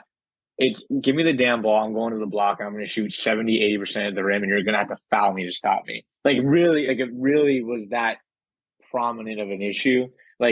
Yeah, okay, you can step out and hit a 3. That's cute. But he's not ready and is not yet the dude. I'm not going to lay it all at his feet. That team, even with Trey Jones, isn't super, super, super talented. I mean, there's definitely pieces, but I don't think Trey Jones, all of a sudden you're like, oh, this team's ready to contend. That's the missing piece. It's not like they're missing Steph Curry or De'Aaron Fox at the point. But I just think that they're just kind of content with losing because they're like, well, we're young. And that's what young teams do, right? Is they lose and they struggle and they learn this way. But I do agree that you have to be careful because they're not as young as I think people think. The team isn't old, but these guys have been in the league for a while now. This has been a couple years for a lot of these dudes outside of Wemby. They've been here in San Antonio in particular. You look at a Johnson, you look at a Devin Vassell, a Vassell. These guys have been in the NBA for a while now. These aren't first, second year dudes anymore. So I think there is an element of, hey, at some point we have to try to be competitive because it doesn't matter how great Wembanyama is if he's a Ben Simmons or a Zion and he develops into kind of a loser mentality. So Trey Jones, get him in the lineup, try to run more. They're running these kind of unorthodox sets where they're running Jeremy Sohan as point guard, scrap all that. He's been the starting point guard all year. Yeah, let's scrap that. I'm not saying let's get away from that. Let's maybe run a little bit more of a traditional and try to be competitive. Let these guys at least establish themselves in more traditional roles. And once they master that, then maybe we can start, playing with the point Sohan thing. Like when Draymond Green came into the league, they weren't running the offense through him. He was a defender, a rebounder, scrappy player. And as he got more comfortable in the offense, developed more within the system more, then they kind of gave him more and more of the reins until he reached his peak form and became that point forward. Jeremy Sohan's been in the league for now a year and a half, a year and a quarter. Has never been a point guard, showed some passing promise, and that was one of the things that made him intriguing was he could defend. He could do everything but really score. But now you're thrusting him into this thing and expecting that to work. No, let him master that role of being a defender, a rebounder, kind of a leader from an energy standpoint. And as his game develops, year 3, year 4, year 5, hey, now we want you to add this. We want you to add that. Same thing with the Johnson. Like, you've been nothing but a scorer for us. Focus on just being the most efficient, high-level, 3-level scorer you can be. And then maybe we'll add and we'll start worrying about turning you into an even better three-point shooter. Like, you can't escape that process. Let these guys do what they're good at, become great at it, and then start adding things to their game. I think the Spurs are trying to cheat that process a little bit and be like, we're throwing all the young guys out there and we're going to force them into these roles. And Sohan's going to be the second coming of Dennis Rodman, but he's also going to be able to pass like John Stockton. Like, ain't going to happen in a season and a half or a season and a quarter for a guy who was a one and done in college. So go a little bit more traditional. Let these guys fill into a role. Try to be competitive. You don't need to win a championship, but you shouldn't lose 17 straight. There's enough talent on that team that 17 straight shouldn't happen. But my point is, they have a ton of draft picks. Make a move. Get a shooter. Get a shooter. Yeah. Get a point guard. Maybe a point guard who can shoot. If you think Wemby is that, if Wemby in their eyes and in the eyes of the general basketball public is that good, you don't need to stockpile picks. You have the guy, and you clearly have guys that around him that have proven they can be pieces. I agree. Go make a move. If you really believe in your heart of hearts, Wemby is ready to become the next all-timer, the next Pantheon great, if that's what you believe and why you took him, don't need to wait because you have guys who can defend, score, but they're role players. Go get him a star or a high-level player that can help him, and let's go. 17 straight for this team as it's constructed is too many losses. Yep. In the West, that's not as traditionally strong as it has been in the past. And nobody is benefiting from this. Nobody. Yes, agreed. Wemby's building bad habits. If anything, Wemby's building bad habits already. Right. Well, he had bad habits in France, Absolutely. And that's why when everybody was saying he was unbelievable, never seen anything like him, and all this crap, I was like, whoa. This guy misses layups because he's too soft. All right, we're going to move on to the mailbag, and it's been a while. There were some questions out there that weren't any longer time relevant, and I apologize for that. We've just been up against it of late with a busy preseason, and but there were a few out there that are very, very relevant. I think one's pretty new too. I think the first one's definitely a new one. And Sully writes, I recently heard that my Warriors considered drafting Tyrese Halliburton the year that they took Wiseman at number 2. They must be kicking themselves every day now that Halliburton has emerged as an all-NBA player. Where did you guys have him ranked that year? Did you like him over Wiseman? Okay, so you guys can throw your thoughts in, but I should probably address this first because it's kind of mostly addressed to me. You guys weren't around then, which was November of 2020. I had Halliburton at 7, and some of the guys I had in front of him is kind of embarrassing, but there's a reason. I'll just go over my top 7 that year. LaMelo 1, Wiseman 2, Anthony Edwards 3, Okoro 4, Killian Hayes 5, Denny Avia 6, and then Halliburton. It is kind of embarrassing that I had Halliburton behind Hayes and Avia and Wiseman. But those 3 players, especially at that time, Hoops Prospects was a low budget, very low budget thing. And obviously Wiseman played 3 freaking games or 2.5 games. And that's all we saw of them. And it was very difficult at that time for me to get a lot of European film. So I didn't see a ton of Hayes, didn't see a ton of Avia. And I must admit, back then in early days, I was kind of influenced by what other people would say. You know, I'd see draft boards and they have this guy there, this guy there. I don't do that anymore. I go months sometimes without looking at anybody else's draft board. So, and the only reason I do is for discussion's sake. You know, we often discuss, especially on the college side, ESPN's got this guy number 4 and we have him number 34, and I think they're out of their mind, whatever. But so, if I had to do that draft over, obviously it'd be Edwards 1, Halliburton 2, and then Ball 3, Okoro. I mean, I don't even think Okoro, of course, is worth a fourth pick. He shocked me. I was pretty high on him, and I saw him a lot. Saw Edwards a lot. Edwards didn't play a lick of defense at Georgia, and he had terrible shot selection at Georgia, and he only could put together he could only put 20 minutes together at a time. He never put 40 minutes together in a game. Of course, he played for a terrible team. But, yeah, so that's where I had Halliburton. It definitely had Wiseman higher, but I was working with limited data, so that's my excuse. I don't know if you guys have any thoughts. If you remember the 2020 draft, obviously Halliburton, my eyes, should have been, in retrospect, should have been the number 2 overall pick. What do you guys think? Any comments? Yeah, I mean, like you, Rich, I think 2020, that was the year I really started getting into basketball, where I started like writing my own reports and trying to work with other people. Like you, I had Wiseman above. I think I had Wiseman 3 that year.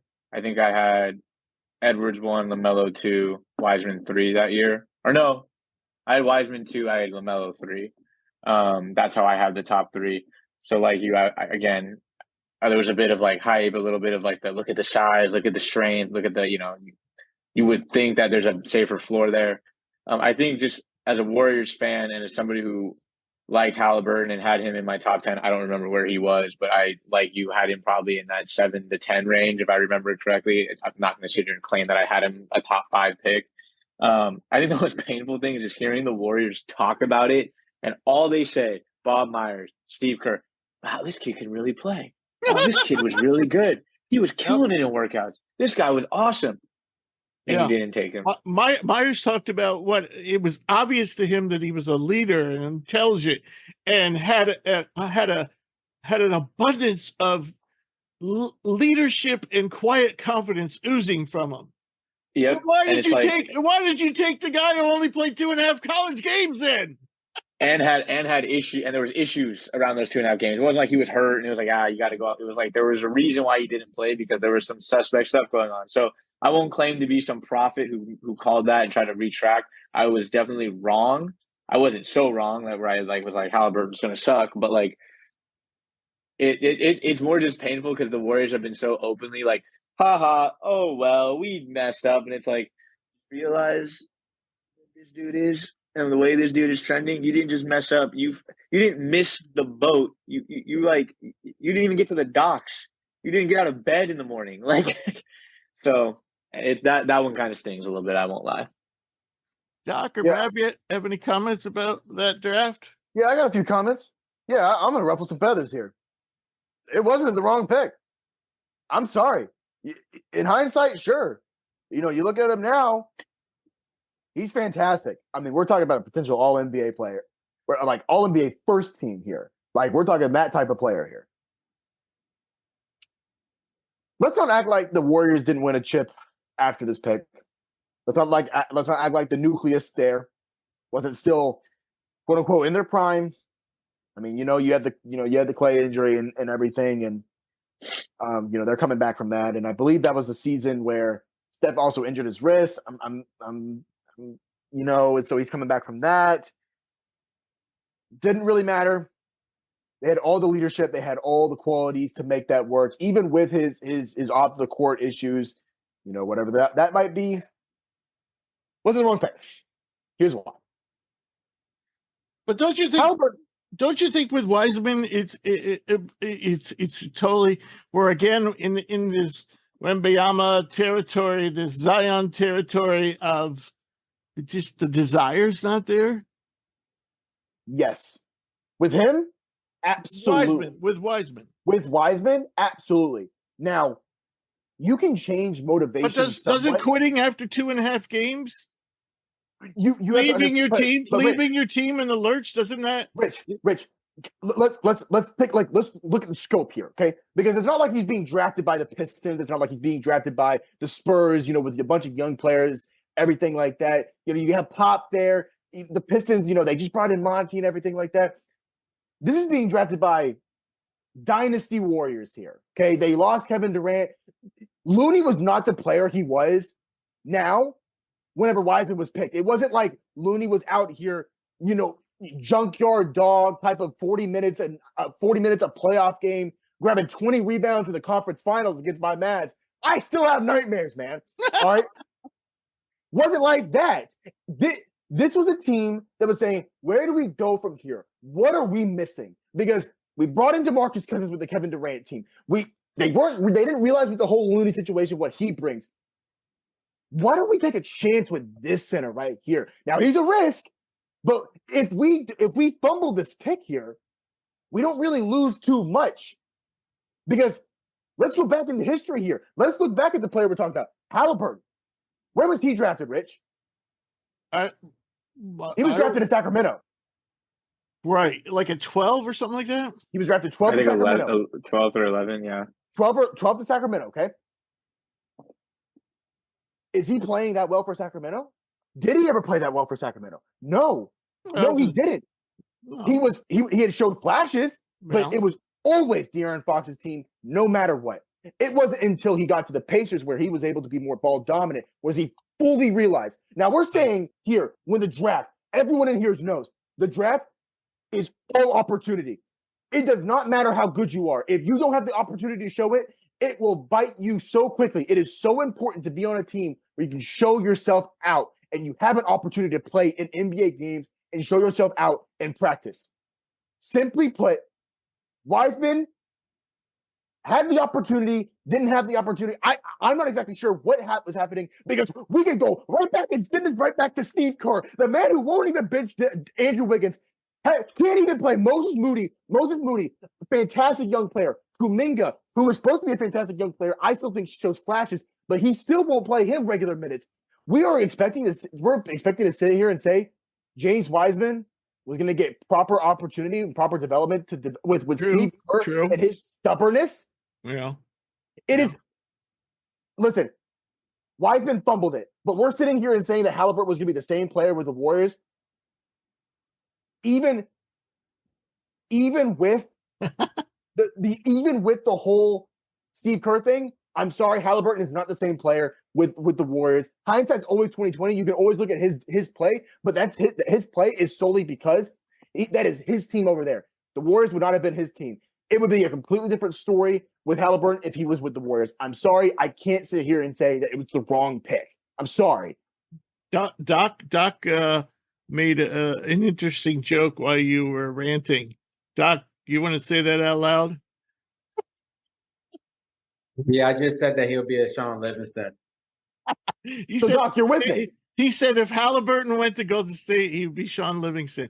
Doc, so you're with me. Well, Mav, the thing of it is... Yeah, I'm with you. I agree with you. Love you, Doc. Mav, the thing of it is part of my job every year is to always look back at my old draft board to say, where did I go wrong? To learn so I don't make the same mistake again. And I learned several things from that draft. One is I don't give a shit how much they want to talk about Killian Hayes or Denny Avdia. The next time guys like that come out in the draft, their statistics in Europe did not match up what everybody was saying about them. And I ignored that because of what I was hearing. Mm-hmm. That's why I tune that shit out now.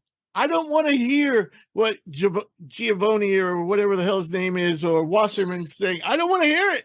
Absolutely. Keep it to yourself because you guys just talk shit. So that's one thing I learned. The other thing I learned is Wiseman quitting on his team 2.5 games in after he committed to play for that school, left his team in the lurch. They were like a projected top 5 team or something that year. And he'd quit after 2.5 games. That should have told me something. Now, you might be right. Maybe Wiseman hasn't had the proper opportunities, and maybe he'll still turn out to be something good. Probably not. But yeah. Yeah. Yeah. I don't think the drive's here. I got to show you something, though, because the first intern I ever had texted me last week during the, in-season tournament. And he said, I thought I'd share a quote that you told me back in January 2019. I revisit it every so often when Halliburton is playing. And here's what I wrote to him on January. This is my first intern ever at HP. I wrote on January 26th at 6:26 p.m. This is so Halliburton's 2 months into his freshman season. Mark this down. Halliburton of Iowa State. Then I put in parentheses, small forward / shooting guard / point guard, is one of the best passers in the country, maybe the best. I can see him being a first rounder next year. He's Doncic-like. So I'm going to take a bow for that. It just kind of goes back to opportunity with me, Rich. I mean, yeah, like it's a miss, but I mean, it's not like he's getting the same opportunities as he would. I mean, he didn't even get the same opportunities with Sacramento. And you're talking about a championship team. He's going to get those opportunities with Golden State. I'm sorry, it's not happening. I mean, it's going to be the same situation as Moody and Kuminga. I'm sorry. Right. Well, I can't argue with you right now. All right. So here we go. Here's a question about the Mavs, and this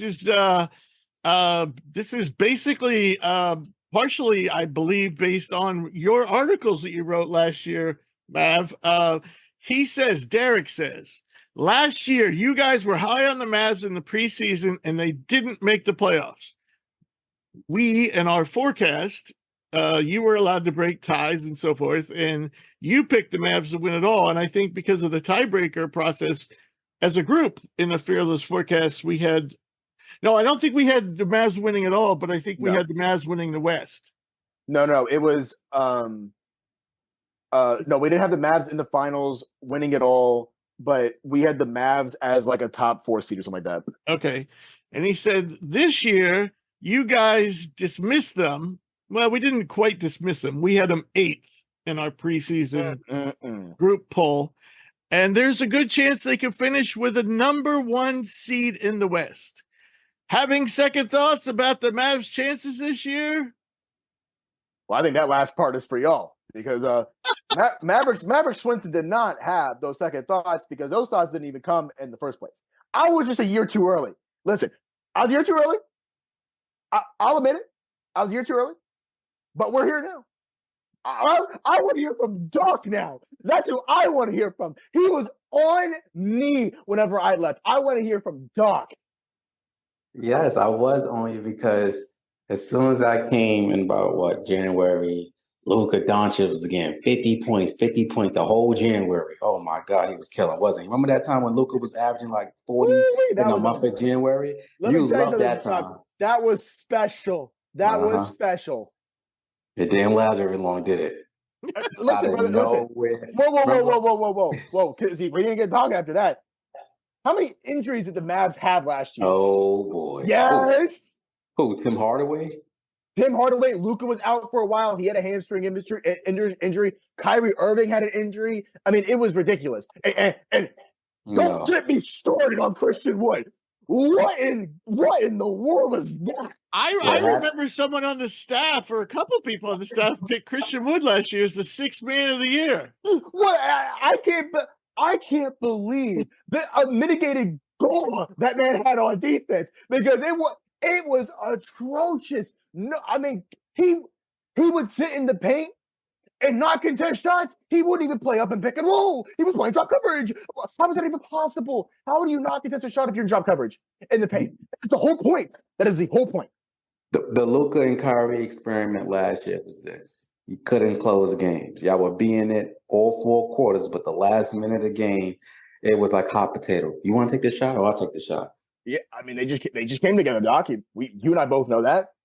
Hey, but what happened to why not? Wasn't it even supposed to blow out teams? Why are you in every close game with every team? Why does every game come to the last seconds? Why Luka Doncic couldn't make the play-in tournament? Ouch.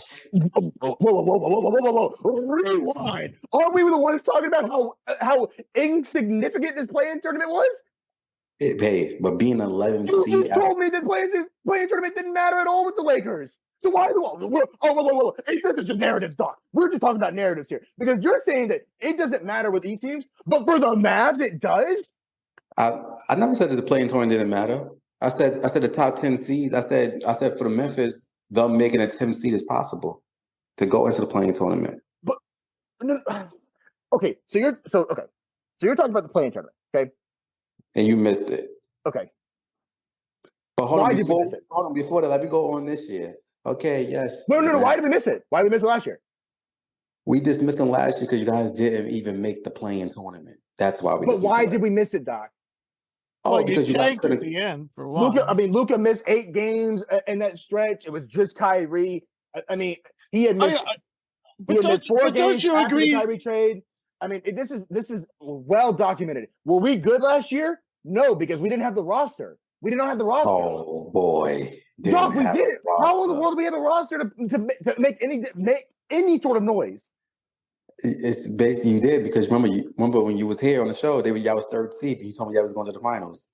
This was right after the trade, Doc, and then we see what the roster is afterwards, and we're relying on Justin Holiday to make a difference here. Let me just go through the starting lineup of where they are right now, Doc, because we can do that if we want to play some narratives here. All right, well, wait, Maverick, I want to ask you, what do you think is the difference this year? I mean, to me, we were glowing all summer about the Mavs draft, about the moves that they made. Mm-hmm. We were right on it. We gave them A's for everything. I think this team has a very different personality this year. And listen, I think that one of the biggest difference is, ironically, not even regarding the NBA. It was what I saw in the World Cup over there in Slovenia. Okay. So Slovenia was missing a bunch of guys. Konkar, he tore his ACL. Kobe was out with his injury for a while, so they were playing with that one undersized center. I forgot his name. I apologize. Right. And one of their team captains also had a torn ACL as well, so he wasn't playing in the tournament at all. The leadership was relied solely on Luka, and I think that taught him a lot. He realized, like, this has to be my team. And I think beforehand, we had the Goran Dragic on the team. He came back for a year. And before that, it was led by other kind of team captains because he was really young. People don't realize how young he is still. He's 24. He's starting to realize he needs to be this type of leader. And I think that's the biggest difference here. If you see the support that Luka's given to his teammates throughout the games, especially that OKC comeback from 30 points, it was Luka, AJ Lawson, Omax, Derek Lively, and it was a combination of like a Derek Jones Jr. Amongst like other guys. It was a horrible lineup. But the reason why they came back was just Luka's greatness and Luka's leadership. That's the biggest difference here. That is the biggest difference. You don't think it's Grant Williams and Lively? No. Let me get something out on Grant Williams. I was super high on Grant. Super high. His off-ball defense has been atrocious this year. On ball has been pretty well, except on quicker guards, which we all knew if we watched the Boston Celtics. But the rookies, let's talk about the rookies, because fantastic. I mean, absolutely fantastic picks. Anyway, Lively, perfect fit. Everyone that I talked to about Lively that was surrounded by college basketball or with Duke said he was very mature. The pre-draft interview said he wants to set screens, roll, and rebound and block shots for Dallas Mavericks. That's what they said. He is a mature, athletic young man who wants to win. Omax and Marquette, that man would be guarding the best player on the opposing team 1 through 4. I mean, unbelievable motor. Believe it or not, he knows 4 languages. so unbelievably intelligent person, unbelievable motor. He's gonna be a great player for a long time. He is very uncoordinated, and he needs to have a shot down. And Rich, I know you're gonna appreciate this one because anyone who watched Barcelona knows that Dante Exum has learned how to be a point guard, not a 3 like he was in Cleveland in his last stint in the NBA, not a 2 like he was in Utah. He's a point guard. He's a floor general slasher who can defend 1 through 3. And that right there helps the Mavericks tremendously. They have 2 of the best minimum deals in the NBA with Dante Exum and Derek Jones Jr. Combine that with Luka's leadership. Obviously, you have Kyrie. I mean, one of the best shot creators out there, plays perfectly next to Luka like I envision. Combine that with the athleticism of Derek Jones Jr., you have yourself a serious playoff team. And we haven't even got to the fact that they can also play small because Grant Williams at the 5 in the playoffs has been proven to be effective. So now you can have a lineup here. Now, let's just play hypotheticals because, we talk about the Mavs. I love the Mavs. Okay. We have a Luka, Kyrie, Dante Exum, Derek Jones Jr., Grant Williams lineup in the playoffs. Space it out, 5 out. Grant Williams setting screens for Kyrie and Luka. I'm sorry, it is a tough task to defend that lineup. Tough task. Grant Williams, 40% three-point shooter. Derek Jones Jr., 38%. He's been fantastic from 3 this year. Dante Exum, he's up to 40% this year. I mean, it is crazy how good they look. And who foreseen it? No other than me, baby. I knew it beforehand. I knew it. God, I love the Mavs, man. God, I love them. I like this energy because when this happens again at the end of the season, Mavs gonna disappear and they come back next year and say the same thing. Well, hey, we have a tough month this coming month, man. Hit me up and let me come back after this month because we got a tough month, baby, and we're gonna come out and we're still gonna be right where we are. What is MFFL, baby? MFFL Nation, stand up, yes, sir. Mav, you can come back. You don't need an invitation. You can come back anytime. All right, so let's move on to question 3, and it's from Bruno, and apparently another Warriors fan. Warriors fans must be kind of suicidal or something. It says, beside the names we always hear, Levine, DeRozan, and I'm just quoting him, DeRozan, Siakam, Anunoby, Russell, is there a sleeper trade you see happening, especially for my struggling Warriors? Drew has stepped away for a minute. So is Doc. So it's you and me. I do kind of have a sleeper trade, and we already kind of. Let's hear it.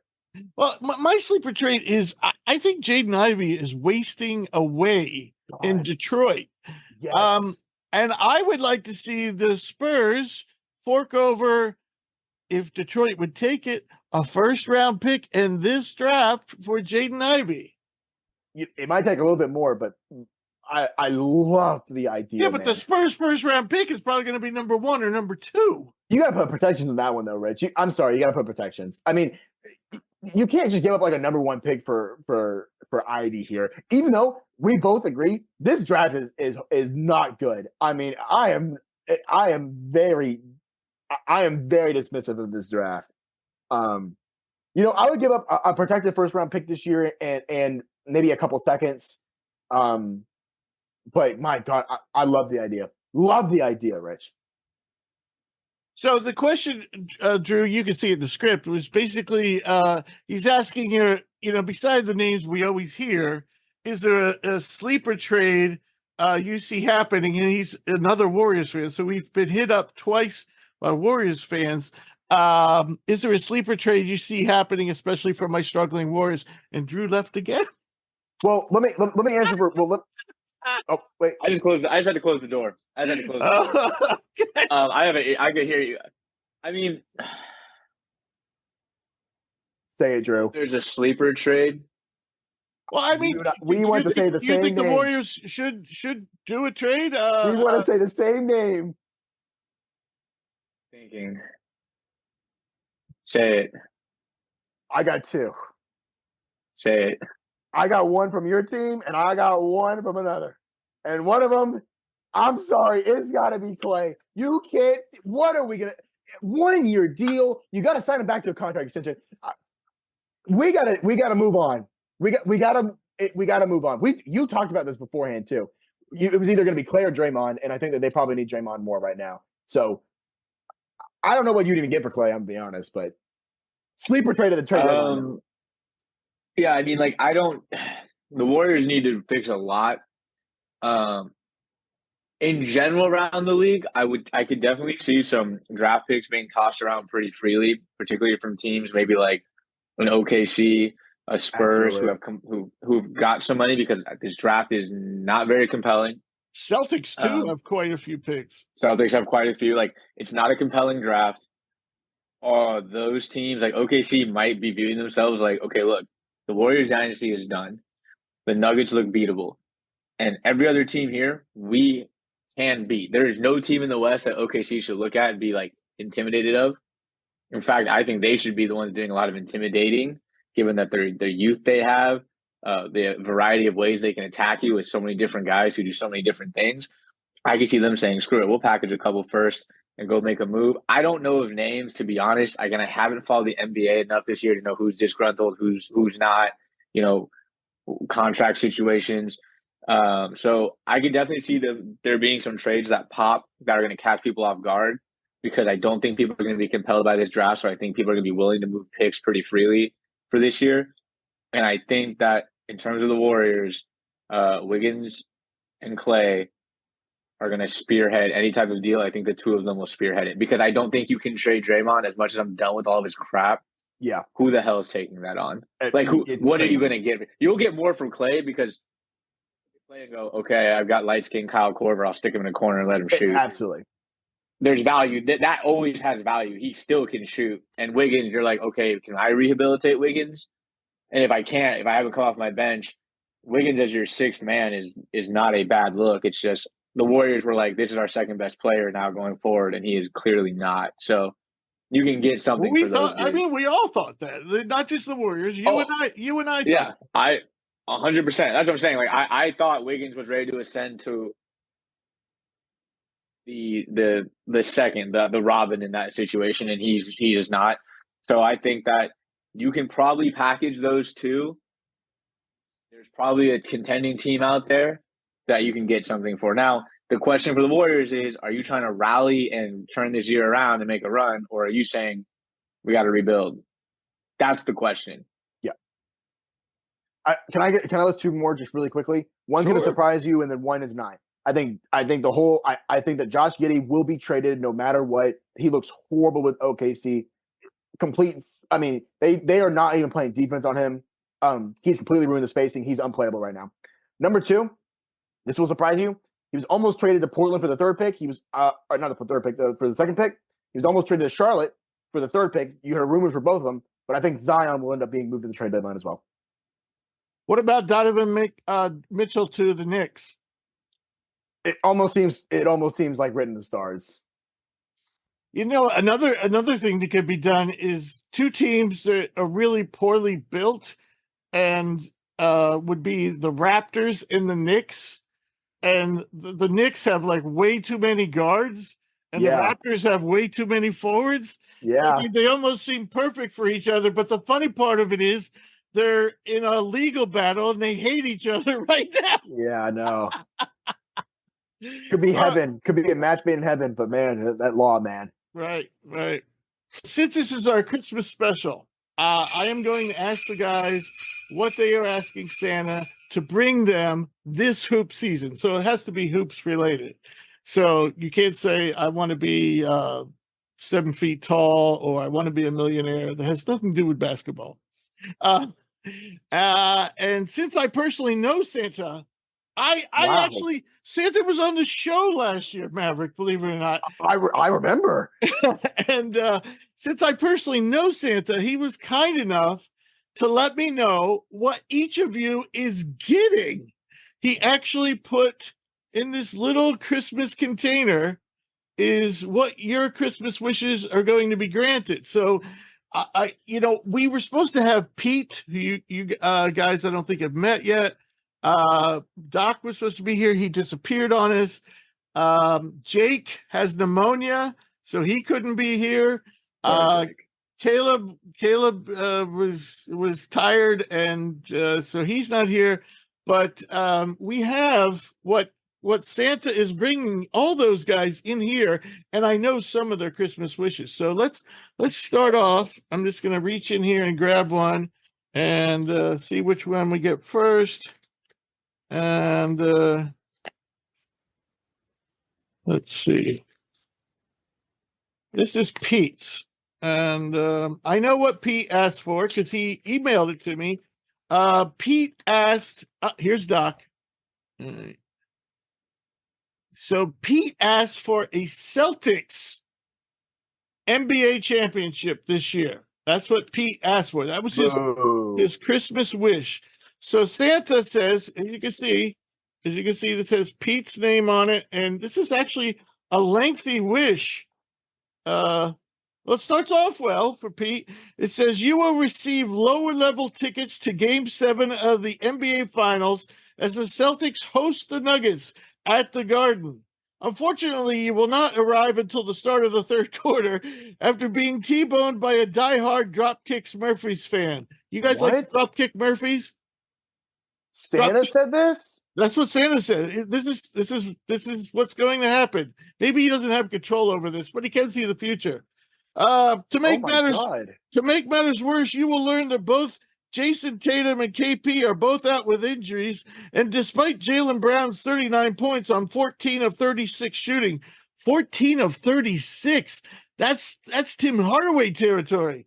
Boston will fall short 131 to 103. Santa's saying Denver's going to win the NBA. Yeah, you could. Yeah, I mean, he's giving off some gems here. Wow. And Pete asked for the Celtics to win the NBA. So, the thing of it is I think Santa uses these naughty and nice analytics, and that's what determines whether your wishes get granted. So let's see who's up next. Oh, it's me. It's me. And I know what my Christmas wish is.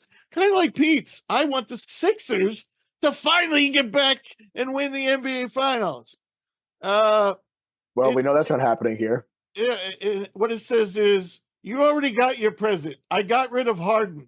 The Sixers are losing in the second round of the Celtics again. Boy, Santa.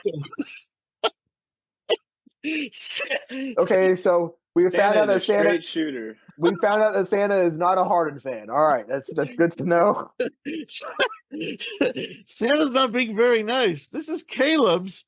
I know what Caleb's was. He wanted to be on the floor as Duke defeated North Carolina this season at Cameron Arena. So here's what. Well, this is interesting.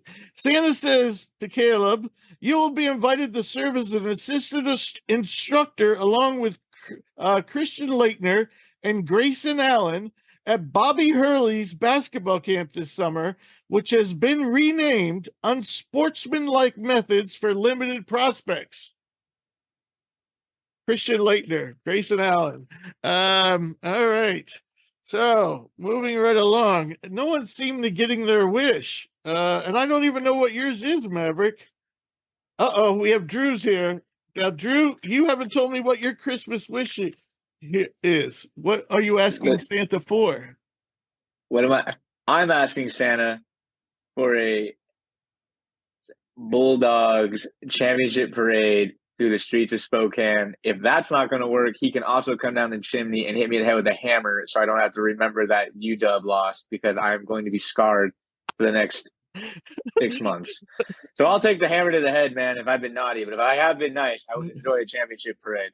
All right, Santa says you will receive an autograph, that sounds good, autographed copy of a new book collectively written by Mark Few, Bob Huggins, and Larry Eustace, titled Fear and Loathing on the Recruiting Trail.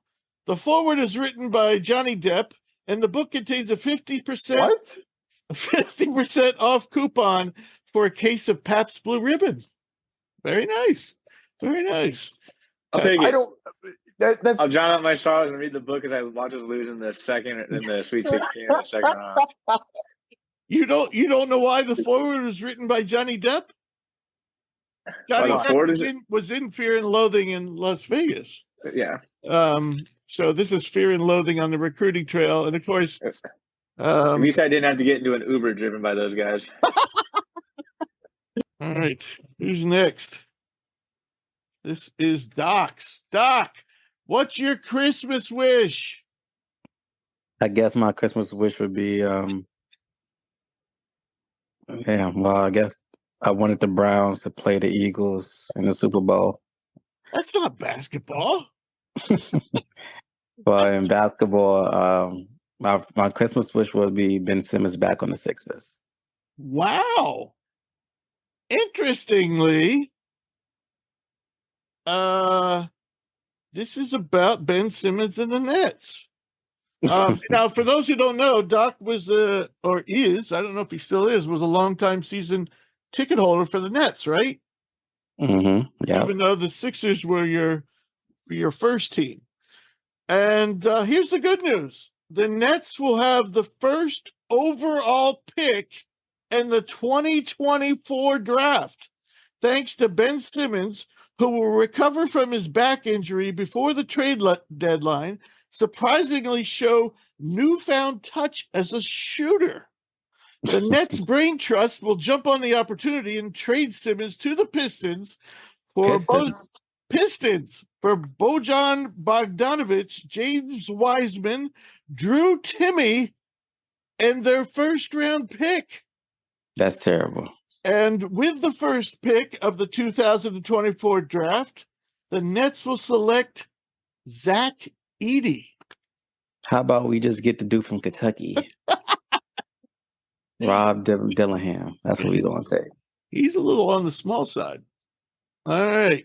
So there you go. The Nets get the first pick in this year's draft, and Ben Simmons will be on the Pistons. This is Cam's. Cam did not send me his Christmas wish. I would assume he'd either want Tennessee to win the national title or the Nuggets to win the NBA championship. That's just my guess. But here's what he's going to get. This is interesting, kind of scary. It says, in the very near future, you will receive an invitation to a private costume party on New Year's Eve at Dwight Howard's home. Oh my. The theme is basketball uniforms from the 80s, and there's a good chance that both Josh Primo and Dennis Rodman will be. Oh my. Santa see this? So Cam, I don't know. Would you go to a party at costume party at Dwight Howard's house, Drew? I ain't going to Taiwan. That's what you're asking. All right. So look, last but not least, and this was not arranged this way. Mav, what is your Christmas wish? Well, I was gonna say a Mavs championship, man, but we've already seen that Denver wins again. Okay, so shout out to Cam. Cam indirectly got his choice. Yeah. So he actually did get it. So Santa just wanted to mess around with him. Right. So listen, I want a Luka MVP. Luka MVP. Well, Santa says that you will be asked, and this is interesting. Do you have any experience in acting? No. You're not okay. You're scaring me, Santa. Santa says that you will be asked to have a supporting role in Mark Cuban's new movie entitled Fleecing Myself, making $4 billion before Luka leaves town. Cuban will be played by Cillian Murphy of what's the Oppenheimer fame. And that's it. All right, gentlemen. So now Santa has granted you maybe not the exact Christmas wish you wanted. I love how Santa asked us to be all hoops, and he gave us all presents of non-hoops. I mean, it's crazy. Santa is just purposely messing around with us, man. Oh, well, good point. Good point. Well, you know, Santa, he was pretty rowdy last year, and sorry he couldn't be here this year. But at least, well, I think Drew got the best gift of all. He got 50% off a case of Pabst Blue Ribbon. Sounds like it. Gonna All need right. it, man. The way this college season's going. All right. Any final thoughts, gentlemen, before I say happy holidays and Merry Christmas to everyone? Fun and great. Thanks for episode, bearing with man. us, folks. Thanks for bearing with us. But we're usually right. Not right. We're at least funny about it. Well, Mav, it was great seeing you again. Did we lose Doc again? Doc's like he's like one of Santa's elves. He just like kind of he's here, then he disappears, and then he's here, then he disappears. As always, I want to thank our listeners, and I want to thank our special guest, Noa Dalzell, for joining us. If you ever miss an episode, you can get caught up at hoopsprospects.com. Also, keep those mailbag questions coming in. We love them when we get them, and you can hit us up on social media, on Twitter at Hoops Prospects, on Instagram at The Hoops Prospects, and on Facebook at Hoops Pros. We won't be back until January 2nd, folks. This is our Christmas break. This was our Christmas show. So we'll be back in, special guests, college hoops, NBA hoops. It was fun, guys. As always, good to see you, man. It's been a while, man. Yeah, I mean, it was great to see y'all, man. Great to see Doc. Wish I could tell him goodbye, man. Really fun, guys. Really fun. You hear this, Doc, man? Love you, man.